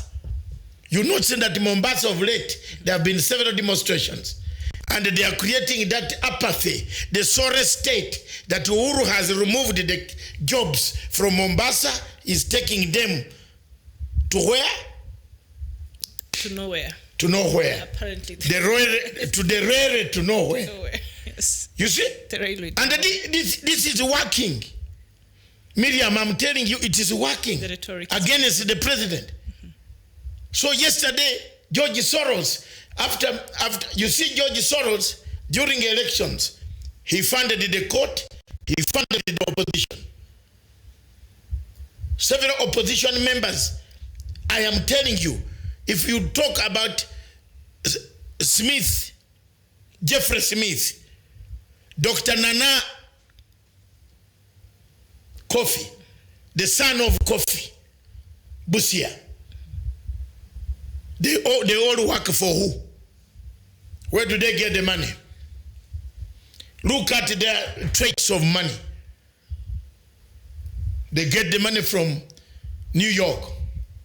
Now, after that, they come and influence the court. Makau Mutua and others were members that advised the same court. The IT men, all of them paid by Open Society Foundation. When the court said, the registrar Amadi said, we are bringing expert. Who is the expert from Open Society Foundation? Of George Soros. My God, Yahweh. Let me also speak like from Siaya. Yahweh, is it Yahweh? You're speaking in tongues, but it's okay. I can hear you in the spirit. Miriam, thank you very much, my dear darling. Thank you very much. Yes. I want to thank everybody, but let's finish up with Malawi. Malawi, you give them facts. Yes, and of course in Malawi, President Peter Mutharika's government is still struggling to pacify the defeated and disappointed opposition supporters nearly 6 months after Malawians took to the polls in the country's elections. And of course, Mutharika's re-election has been challenged by opposition and political parties and non-governmental organizations, that is the NGOs, in court and through street protests. And so Mutharika was declared winner of the presidential election, garnering around 38.6% of the votes, and Lazarus Chakwera, who came in a close second, actually, at 35.4% of the votes. So Malawi is still in turmoil, even after the elections that happened in May 21st, I believe. And there seems not to be having a solution. It's still a stalemate there in the country. It will, and it will never get out of the turmoil, because it has been like that. It will be like that. Malawi, since the death of Kamuzi Banda, some president even woke up, he never woke up from sleep. The brother of Mutharika, he never woke up from sleep, he went. Bingo. Yes. So it has been like that. Joyce Banda came, she started stealing, she stole money. You know, it is a turmoil, it's a cocktail of difficulties that Malawi has gone through. But we hope that one day, but it brings us to the question, does Africa need elections? And yeah, to the question. Yes. Perhaps the situation in Mozambique will skip South Africa, because we talked about South Africa, so we'll just keep that. Mozambique's Electoral Commission has admitted that there were irregularities in the October 15th elections, which saw President Filipe Nyusi win a second term in office. So, something very interesting, Doctor, that when the Electoral Commission in Mozambique came out and they were submitting, I think, official complaint, or the opposition was, submitting official complaint. Let me just quote what the leader of Mozambican Electoral Commission said. He said, "When we announced the results, no one heard us saying that the elections were free, fair, and transparent." That is the Electoral Commission of Mozambique. The chairman. Yes. So they're distancing themselves with these elections that have been disputed, and now they're coming out and saying, "No, us we just announced the figures, but we did not say here that the elections were free, fair, and transparent." Like, seriously. So then why did you announce them? Exactly. So another problem in Africa, what causes, for example, in Uganda, what causes a problem about elections in my country is the electoral body. Truly, Museveni versus Besigye, Museveni would win by midday. He doesn't steal. The Electoral Commission does malpractices, but not the president. You see me, those who are listening to me, I speak like that. The Electoral Commission. does the malpractices, but not President Museveni. The same Electoral Commission that was actually training Electoral Commission from Somalia to do proper elections. It's Yes. The same Electoral How can a thief train a thief? Ugandan Electoral Commission was training Electoral Commission Eh? of Somalia on how to do a proper free and fair No. election. And yet they are the ones In who- Uganda, President Museveni does not staff the ballot boxes. The malpractices are done by the Electoral Commission. For example, in 2016, the nearest polling station in Kampala was 5 kilometers away. It has never received the ballot papers up to today. Have you heard me properly? And they're still working. They're still in office receiving salary. No, they have not received the ballot papers. But they're still... They were not. It is the headquarters of the Electoral Commission is here, and then the nearest polling station to the Electoral Commission up to today has never received ballot papers. And the commissioners are still in office working and receiving Yes, salaries. and that was Dr. Chigund. So I am not surprised with what this man The statement, of Mozambique, the chairman of Mozambique, saying they never said the elections were free, fair and transparent. and transparent. Oh my goodness. So there you are. He has set a gun against President Nyusi. Very much so. And now Yeah. Renamo, which has accused the government of the massive electoral fraud, they have a case. In fact, they can use those statements to advance their case in the court, which I think they have gone to court ready to challenge the results of the elections there in Mozambique that happened on October 15th last month. You see, it is a circus That's when the- it comes. yes. One of the things that, under this one, let's go back to Kenya a bit. If Kenya does not remove Chebukati, if President Uhuru does not remove Chebukati, and the parliament removes Mr. Chebukati, let's prepare for City Mortuary. Because he will not conduct a free and a fair election. That's true. And let me tell you the truth, that Justice Krigler told you that for an electoral commission to be independent and very Beyond functionable, reproach, yes. it must be in place 24 months before election. So we need one right now. We need one now To start getting a new one right now to start getting all the things needed in place. in place. Now we are preparing a journey towards our slaughterhouse. When BBI comes out with recommendations, people are going to divert the whole thing. You know, every time when the president announces something very good, someone goes to Mao. We are diverted, or somebody goes to this way. We are diverted. You see, when the president announced the audit, lifestyle audit, you guess what happened, isn't it? You saw what happened. One lawyer, a professor of law called Murukomen, came up and said there is no arrangements for life audit. We lost it. Let's move on. And as we move on, Arinze Chuku, I also love Biafrans very much, and thank you so much for But joining let us. Arinze Chuku know she's not alone. She's with me. We love Biafrans, all of us, I also love Biafra. very much so. So thank you. Godfrey. In our country, we got Jane Answer. That is Malawi. No, Jane Answer, the electoral commission chairperson. Yeah, from Malawi, I think. No, The- that is Ghana. Oh, that is Ghana. Okay, That is Ghana. Answer is Ghana. it's Ghana.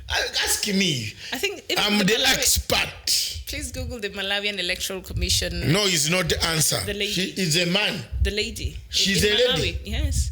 The Then- one they've been protesting for her to leave. Masao. Masao, Godfrey Masao. In our country, we got Jane Answer, member of Electoral Commission chair. Chair of the Electoral Commission. They're wicked and evil. Mr. Masao, are you from Malawi? No, he can't be from Malawi. Answer, Answer is a Ghanaian name. It's Ghanaian name, yes. This is the chairperson who actually did damage Mrs. Rawlings, because they are all beautiful ladies. She's very beautiful, Ghanaian, so they were rivalry in beauty, and Mrs. Rawlings took her to the last day to election, and then she turned up giving the opposition the ticket, and the Mahama was thrown out. It should be Anza. She's from Malawi. And she's married to a Ghanaian man. Okay. Yeah, that's good. Married, exactly. So thank you very much. Then she has carried that habit from Ghana. How did you give her the chairmanship? Oh yeah, because of marriage. That's interesting. She's Zambian. She's Malawi, married to the to Ghanaian man. Women usually become very good electoral commission chairpersons, like South Africa. Yes. She's very straightforward, no mess. So this one, she locks you in. She even invokes the law to lock you in. That's why elections in South Africa have been peaceful. And I don't know why this one in Malawi has been guzzled in a bedroom somewhere, taken and locked up, and the flowers exchanged. I did not hear that, so I'll just let that pass. What Masau, the election contest in Malawi is, Mutharika was declared with 38.67%, and Chilima, who was the deputy president, was declared with 20.24%. Now, even before the results could be announced, the president had already gone to swearing in ceremony. So how did he know he had won?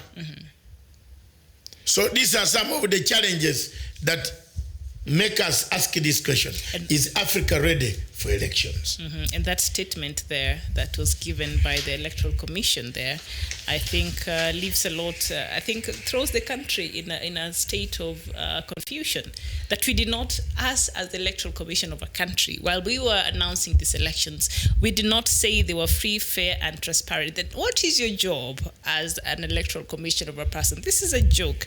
And the kind of things that we entertain and we become very complacent about in Africa, that is why we see scenarios like this unfold somewhere in the developed world. This is not even a statement you would hear from an Electoral Commission, but because anything goes around here, there you go. Doctor, do we quickly look at Botswana, because they also came from an election sometimes back. We were looking at Mozambique, and I think we're done with that, where the Electoral Commission has come out and said, they did not declare the elections free and fair while they were giving the elections. And of course, the elections so far that saw President Filipe Nyusi win another term in office have been challenged by the opposition, Renamo. They're in court and they're challenging that. And this statement by the Electoral Commission of Mozambique can form a basis of their argument in court, actually. They just give them the ammunition to go and strengthen the case of Renamo. With that statement, Doctor, Renamo will have a case. Yeah, they have. Even the Electoral Commission is disputing. And you can see, Renamo does not only talk, it's lip service. They will go to the bush. Action will also follow. Yes, Renamo is a group that has given us Africans very hard time. Wow.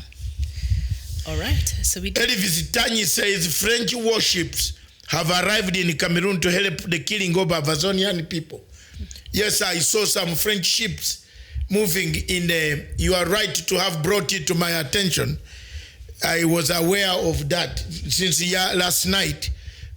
As a member of the International Institute of Strategic Studies, I pick quite a lot of this. French troops are doing an exercise around the western coast of Africa. What kind of an exercise is this? It's to kill more people. It's a drill for killing more people. When French people, the yellow vest should take over, and France will be neutralized. a new president coming in, Macron cannot get second term. He has only got one. And we are going to decampaign him with our international network. Don't forget that I have a very powerful network in France that can even find the food you are eating. So thank you very much. Don't worry, people. We shall one day liberate Cameroon. Yes. Paul Rubi and the wife will find some solace somewhere. And Godfrey Masao here. Thank you so much, Godfrey. I've not read your name here before, so maybe you're a new... exactly. I told you Renamo is going to the bush. They're saying they're already in the bush as you speak. Yeah, you are right, Masao. They are already in the bush. I've already been told. And this country is still reeling from years of war. The Renamo people come from the same tribe like me. Matanga. So what does that mean? The first leader of Renamo was Matanga. So when I went to Mozambique, in a hotel, a police came for me. Then the hotel told them this is a guest of President Chisano. Isn't it when the police left? He said, Matanga. Now, the first rebel leader of Renamo is from Beira up. The Beira people came all the way from East Africa. And they passed through Tanzania, smaller tribe, excluding, dodging all those mountains, valleys of Ruvuma, Nachingwea, and they arrived somewhere. It's a smaller clan there. So they are my relatives. And they also named Matanga. And some went to Zimbabwe. So in Zimbabwe, when you are in the hotel, you must specify Matanga, Ugandan. Because the experience I got there, Miriam, if I tell you, you laugh up to your house. Because I received visitors who are not supposed to be my guests. Then I looked at, I said, no, the Dr. Matanga you are looking for, who is the chairman of ZESCO, Zimbabwe Iron and some ZESCO, yeah, Zimbabwe Iron Company, is not here, is in room number this, not me. But you can see the type of visitors I saw on the door, so you can imagine who had arrived to meet Dr. Matanga. So Matanga in Beira in Mozambique are my relatives. So I went to President Chisano, booked me in these hotels of Mayfair. There is a name, they have changed. It used to be Holiday Inn, but it's a South African group has taken over. Southern Sun. Oh, Southern Sun, yes. They booked me in Southern VIP, the big room for president. Chisano put me in there when we were doing the Uganda peace process, which Museveni gonged me in my money. Now, police, when they heard Matanga is in, they said, this is the rebel who disappeared and has arrived here, only to come and see this is a Ugandan man. Then the manager told him, this is a guest of, in Portuguese, this is the guest of the president. The police say, oh, sorry, there is a man called Matanga we are looking for from Beira. So you are right. They are already in Mozambique. They're already in the bush. Anthony Kintu is, please, I am not. If you have just listened to lamentation that I have. He must have just joined. You must have just joined. But thank you. I am not. But I am speaking the truth that by 12 midday, because of a gerrymandered, and akin to English, gerrymandered election, which is already fixed, President Museveni will win by midday. That is very clear, I'm sure. That's very clear, and I hope you have got it. That is understood, I'm sure. Yeah, I'm not saying I am in support of his actions, but the Electoral Commission is very bad. All right. So we look at our last. Bol Nyang said, Doctor. Yeah, Bol Nyang had announced his presence here, I think, a while ago, and I think he's. Thank you very much, Bol Nyang. Did you give him money? No, I did the peace process, Bol Nyang. And all people who did the peace process allowances were paid. Except but President Museveni said he announced to the European Union he will pay the allowance for the Uganda's chairman of the delegation of the negotiators. And then I did not know it was a trick to single me, the one he hated the most. So among all the people who got the money, even Riak is my testimony and President Salva Kiir is my witness. I'm the only one who never got the money. All right, Bol Nyang, thank you there. You're watching us all the way from Australia, and we appreciate that. So, Doctor, elections were held in Botswana on the 23rd of October, and Botswana's opposition leader, Duma Boko, who led the coalition Umbrella for Democratic Change, has vowed to overturn President Mokgweetsi Masisi's election victory in court, alleging that he won the vote via massive electoral discrepancies. So, the opposition in Botswana, as we speak, are heading to the court to challenge the re-election of Masisi. And remember, this opposition, the former president Ian Khama, he left his former party and went and supported this opposition that lost, and Masisi's retained power after winning 38 out of the 57 constituencies in last week Wednesday's poll. So what is happening again? We see elections becoming a melting point there in a country in Africa here, Botswana. I'm telling you, President Khama regrets why he left power. Why he handpicked Masisi. Why he handpicked a man and put him in power who turns around. Last week I saw another report, intelligence report, that there is an account of an agent where President Khama is a signatory. Billions of dollars, not simple, 130 billion of dollars. $130 billion.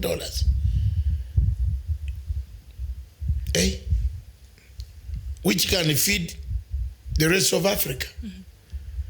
100 billion. Yes, it can do roads in Uganda, finish, and the country can look like a Britain. It can redo that dam that was not done properly. No, the road on the dam. That was the one. The road started peeling off. But I'm sure President... The second road, the only second bridge that crosses River Nile started peeling after 6 months of opening. It is there. Until the president called this and then he put him in. The contractor. Then they agreed, they sorted it out, agreed to go and redo it. Do it again at his own cost. Yes. Contractor's cost. So in Botswana, even the opposition leader, they are saying even his wife's name was missing on the ballot. On the registry. That's how people work in Africa. Are you surprised? But even if you want to rig, how do you exclude the name of the person that will be very open? Are you surprised? They're not very smart. That there is a man called Kioni who was a running mate and he never voted. For his own presidential candidate. Yeah. There is a man in Uganda called Olalo Otuno. You know him? The former Secretary General of the United Nations for Armed Children and Armed Struggle. He never voted. He became the chairman of our good party, but he never voted for the party for himself.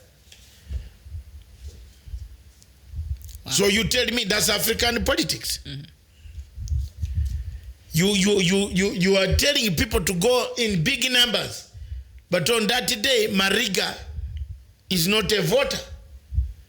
It is here in Kenya. Here, I am a Jubilee supporter. I have washed my hands over that thing. Even more when I know who Mariga now is related to who. And what is the relationship, which I will only reveal after the elections. Because I don't want the group supporting Mariga to say, Matanga spoiled our vote. I know. He's not a voter. And he's telling the Kibera people, vote for me. Then what is the use? He's not going to cast his vote. No, he's not. The irony of it all. That's why Chebukati should live like a now. Chebukati likes money. He should live. The BBI delay with the report and do things that Kenyans, when it comes out, please, it will be a good bang, boom. People will celebrate. If you knock out that Chebukati to go, wow, people will be very happy. And Doctor, knocking out Chebukati, and we've knocked out a few other Chebukatis before. How, I don't know, should we... knock out Chebukati? We've knocked out other chairpersons of the electoral commission. System. How, I don't know, should we change how we elect? Yes, now you are hitting there. That's the point, Miriam. Because keep changing them does not seem to give us the results. Yes, South Africa elects parties, not individuals. The word I'm looking for is called PP, PR, PPR, post, what? Is proportional representation. That's it. That is the only thing that will heal Kenya. Others will keep changing this electoral. Yes. You will not quarrel with Duale. You will not quarrel with Mr. Ruto. Especially Duale. You will not quarrel with Mr. He's been very Raila. Yes. You will not quarrel the vote. The men who will come to this parliament will be clean and they will have substance. And would have been voted by the people. By the people. That's true. And they will be representing Kenya, not the tyranny of nothing. Numbers. That sometimes get manipulated. If you do that, this is the hub of Africa, man. But now they start seeking for more constituencies so that divide the people more. They'll start manipulating now these boundaries. I told you balkanization of this country started with the governors being elected from the tribes where they come from. That is balkanization of a state. You are bringing tribalism. The governor of Kakamega should not be Oparanya, should be Mohammed Hassan from North. He sits as an ex-official in the county assembly to endorse budgets and appoint ministers who can answer on his behalf without being elective. Because once you do an elective governor, you have divided the people already. In Kiambu now, people have got signatures ready to remove Mr. Waititu. Because there was a huge group of millions that were left behind without a vote. They did not vote for that. So this devolution is very good. But once devolution has got paramount chiefs on top as children of the clans within the county, you kill it. You kill it. And akin to Anthony, please, next time start with us on time, because I think, Doctor, he's wondering why you've not, well, let me just read his comment. He's saying, have come to like you because you're so informed, but still, how do you see the politics of this young man in Uganda called Achangulanyi Sentano, aka Bobby Wine? I think we talked about it at the beginning of the show. Doctor was very passionate with Kintu will love me forever. On the question of... Today you shocked me because that is something you've been running away from. Yes, the question of this young man being denied his livelihood is wrong. But the question of the younger man leading Uganda is impossible. Because of the political dynamics or other factors? He doesn't have the knowledge. I'm honest. He can't write a paper to lead a country.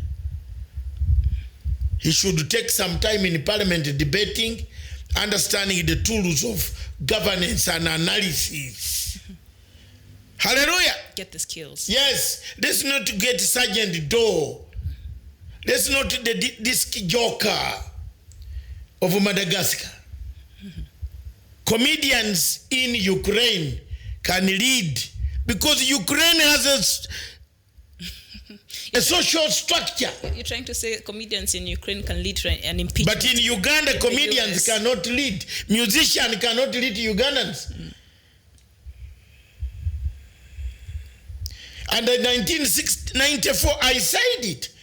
That is it. That one, Sarah, is a Ugandan. So Bobi Wine is just repeating what you say. Yes. So it could be an inspiration too. I said it.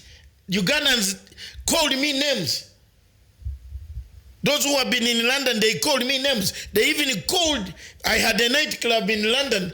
They called and said, there is something wrong in Matanga's nightclub.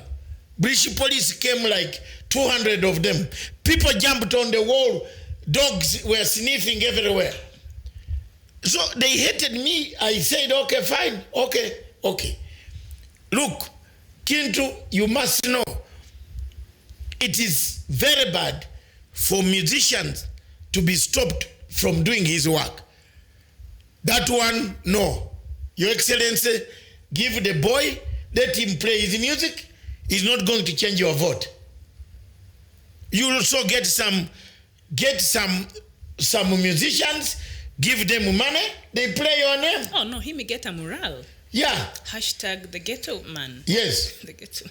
The man of the ghetto. So, Mr. President. But to lead, the question, to lead as a leader, he can. He still needs time. He needs time to sober up. Okay. That's a Not to run on a motorcycle, bike like the way he did on border. That's reckless. He's running away from molestation. But that you don't do that. You run away quietly. From molestation. Hey. There was no quietly in that situation, Doctor. Okay. But you know what? Today, I'm really happy the manner in which you've actually addressed this. Yes, because I cry for the younger guy. Mm-hmm. The molestation that he's going through is what I went through. How many houses did I change in London because they wanted to finish me? How many? I'm telling you this today. Huh? All right. Very well. So what he's going through is what some of us have gone through. So your club was called Club 79. Yeah, Club 79. Is there a reason why it was named? Club 79. Who chose that name? Club 79. It's very interesting. What was the inspiration behind the name? It's the number. 79. Is there a reason why 79? It is the road number. Oh, the street. Near the pond. Ah, okay. Yes, that was my club, and still today it is there. The other people who are using it. Mm-hmm. I bought it for £12,000. I sold it for £100,000. But the man paid me 80, he ate 20. These people who keep eating your money. Yes, he's called Mr. Kawoya. Right. He ate my money, and I prayed for him. Mm-hmm. I hope he was my DJ. He was criticizing me every night. So I just got the keys and I gave him. He paid me some money. I went home. I continued to be a good friend. I've survived up to today. Mm-hmm. So she's right. Right. It was the only club that the police in London were happy with, because I was trying to bring Africans together, to teach them, don't drink and drive, don't do this, don't get into crime. You know, I'm a community person. I've told you, in 1990, I worked with Zenawi and that dangerous president of Eritrea. Efaki. Yes, Efaki. We are together in Uganda Community Relief, UKRA, Uganda Community Relief Association. I was the vice chairman. Later on, I became the chairman with Zenawi. Zenawi was the chairman of Ethiopia Relief Association. Mm-hmm. Look at what we did. We did great work. But Efaki, I used to tell my friend jokingly, you know, I talk like this. That's why I've lived longer. I talk jokingly, and nobody wants to kill me because I have no problem. And guess what? That's what I did.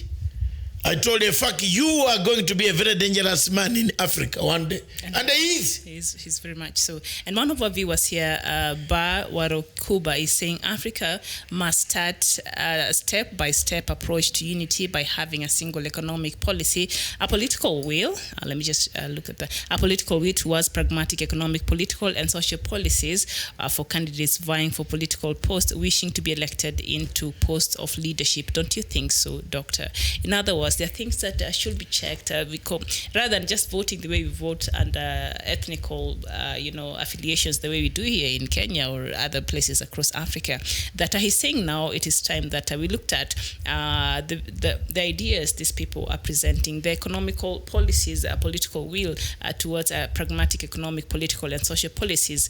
That should be the basis. That is a bare minimum in other countries in the world, but for Africa, this looks like something that will be far-fetched. We don't even look at somebody's credentials and look at even what they've done before to their communities or things like that we can base our confidence in. But we just elect people who we can't even trace, we can't even hold accountable, and we don't even care. But even if you elect a person who is accountable, my dear sister, where is the social service?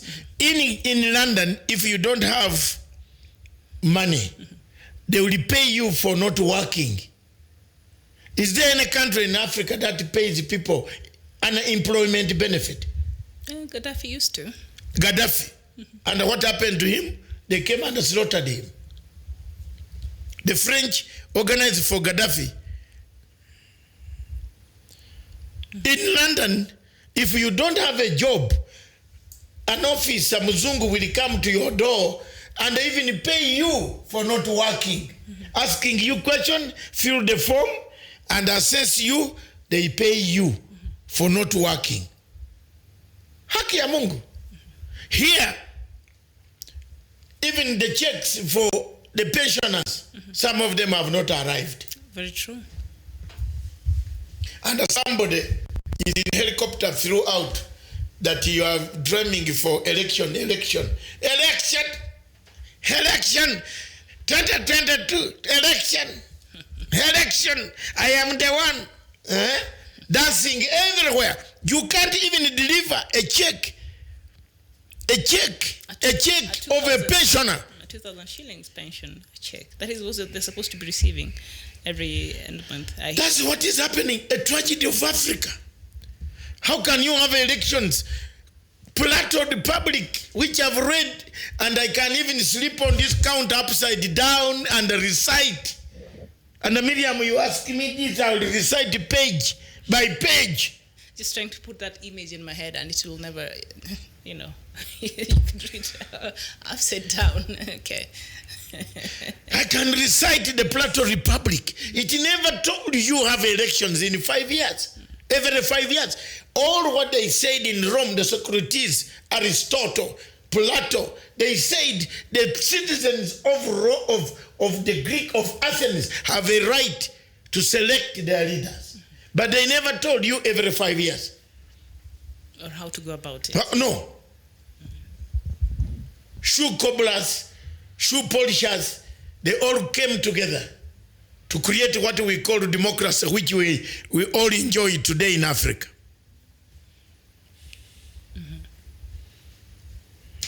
Dominic Nandu, they're saying the leaders in Africa don't respect laws. How can they unite Africa as one? The constitutional crisis that we find ourselves into in Africa. It is sad that these things do happen. But amidst all this, there is hope. There is hope for the future. The hope for the future is in South Africa. The model, the electoral. The model of elections. I wish Kenya and other people started using the South African model, which is proportional representation, which does not bring acrimony after the results have been announced. Yes. Because each MP would have gone through several stages and the votes compared and then put on a weighing machine. Then there is already distribution that each and every person in the country will have a say in the parliament in Cape Town. Yes. Yes, indeed. And one of our viewers here, Ding Cobra Daniel, is saying, what is your input for what is going on in South Sudan? I think we've been talking about it, but tomorrow... It is only 90 days left for South Sudan, for Dr. Riek Machar to arrive in Juba. And of course, the last time we checked, he said, I think we need more extension. Yes, we want to call upon him to come, because this time there will be no extension. Yes. There will be Mr. Let him not be like Mr. Boris Johnson, who said if he doesn't get, he will die. He would rather be, but he hasn't died. He's still there, yeah. He's still there. But for Dr. Riek Machar, form a government. If you are not able to come into Juba, send a list. Send a list of the people he wants to... Yes, and they go to prepare. Let them go ahead, like the disciples that went to collect the donkey. But I think, Doctor, also, it will be, while sending a list is easy, but you see, him coming will have a bigger impact. And I think his presence there is needed for the country to move forward. And for Ding, tomorrow, be here at 11 a.m. East African time in the morning. Why change the subject? We'll have the latest from South Sudan. It's always in our items of the, because we've been keeping track, and the clock has been, ticking, and we have a daily update. And today it's, as Doctor has said, 9 days to go. And maybe it's time we left as well. Doctor, it's way past. Oh, it's almost 2.5 hours. We've been here. Eh? It's almost 2.5 hours. Yes, we want to call it a day. Yes. We want to thank God for having kept us. Join us tomorrow morning at 11. Myself and Miriam, we shall be on the microphones talking about Agenda 4, the Big 4. That's it. The Big 4, the impact, the legacy. Because we know already politics has spoiled it. People have left developmental issues. We want to focus on development. And our station does delivery, does that. We are not interested in the politics. Mainstream televisions have left President Uhuru Kenyatta without helping him. But we have been helping this country. For the last 3 years coming to 4, I think we have made an impact somewhere. Yes, indeed. And Ding, it's a few minutes past 4, I think. Yes. 20 minutes past 4. 20 minutes past 4, and the boss has said we close it down. We'll see you tomorrow. She doesn't want to think of what I'm thinking. So she closes it down. I'm not a psychic. I can't read your mind. You're giving me too much credit. But we'll see you here tomorrow. Thank you very much. This station is therefore is for Africa, with Africa by Africa. Ciao.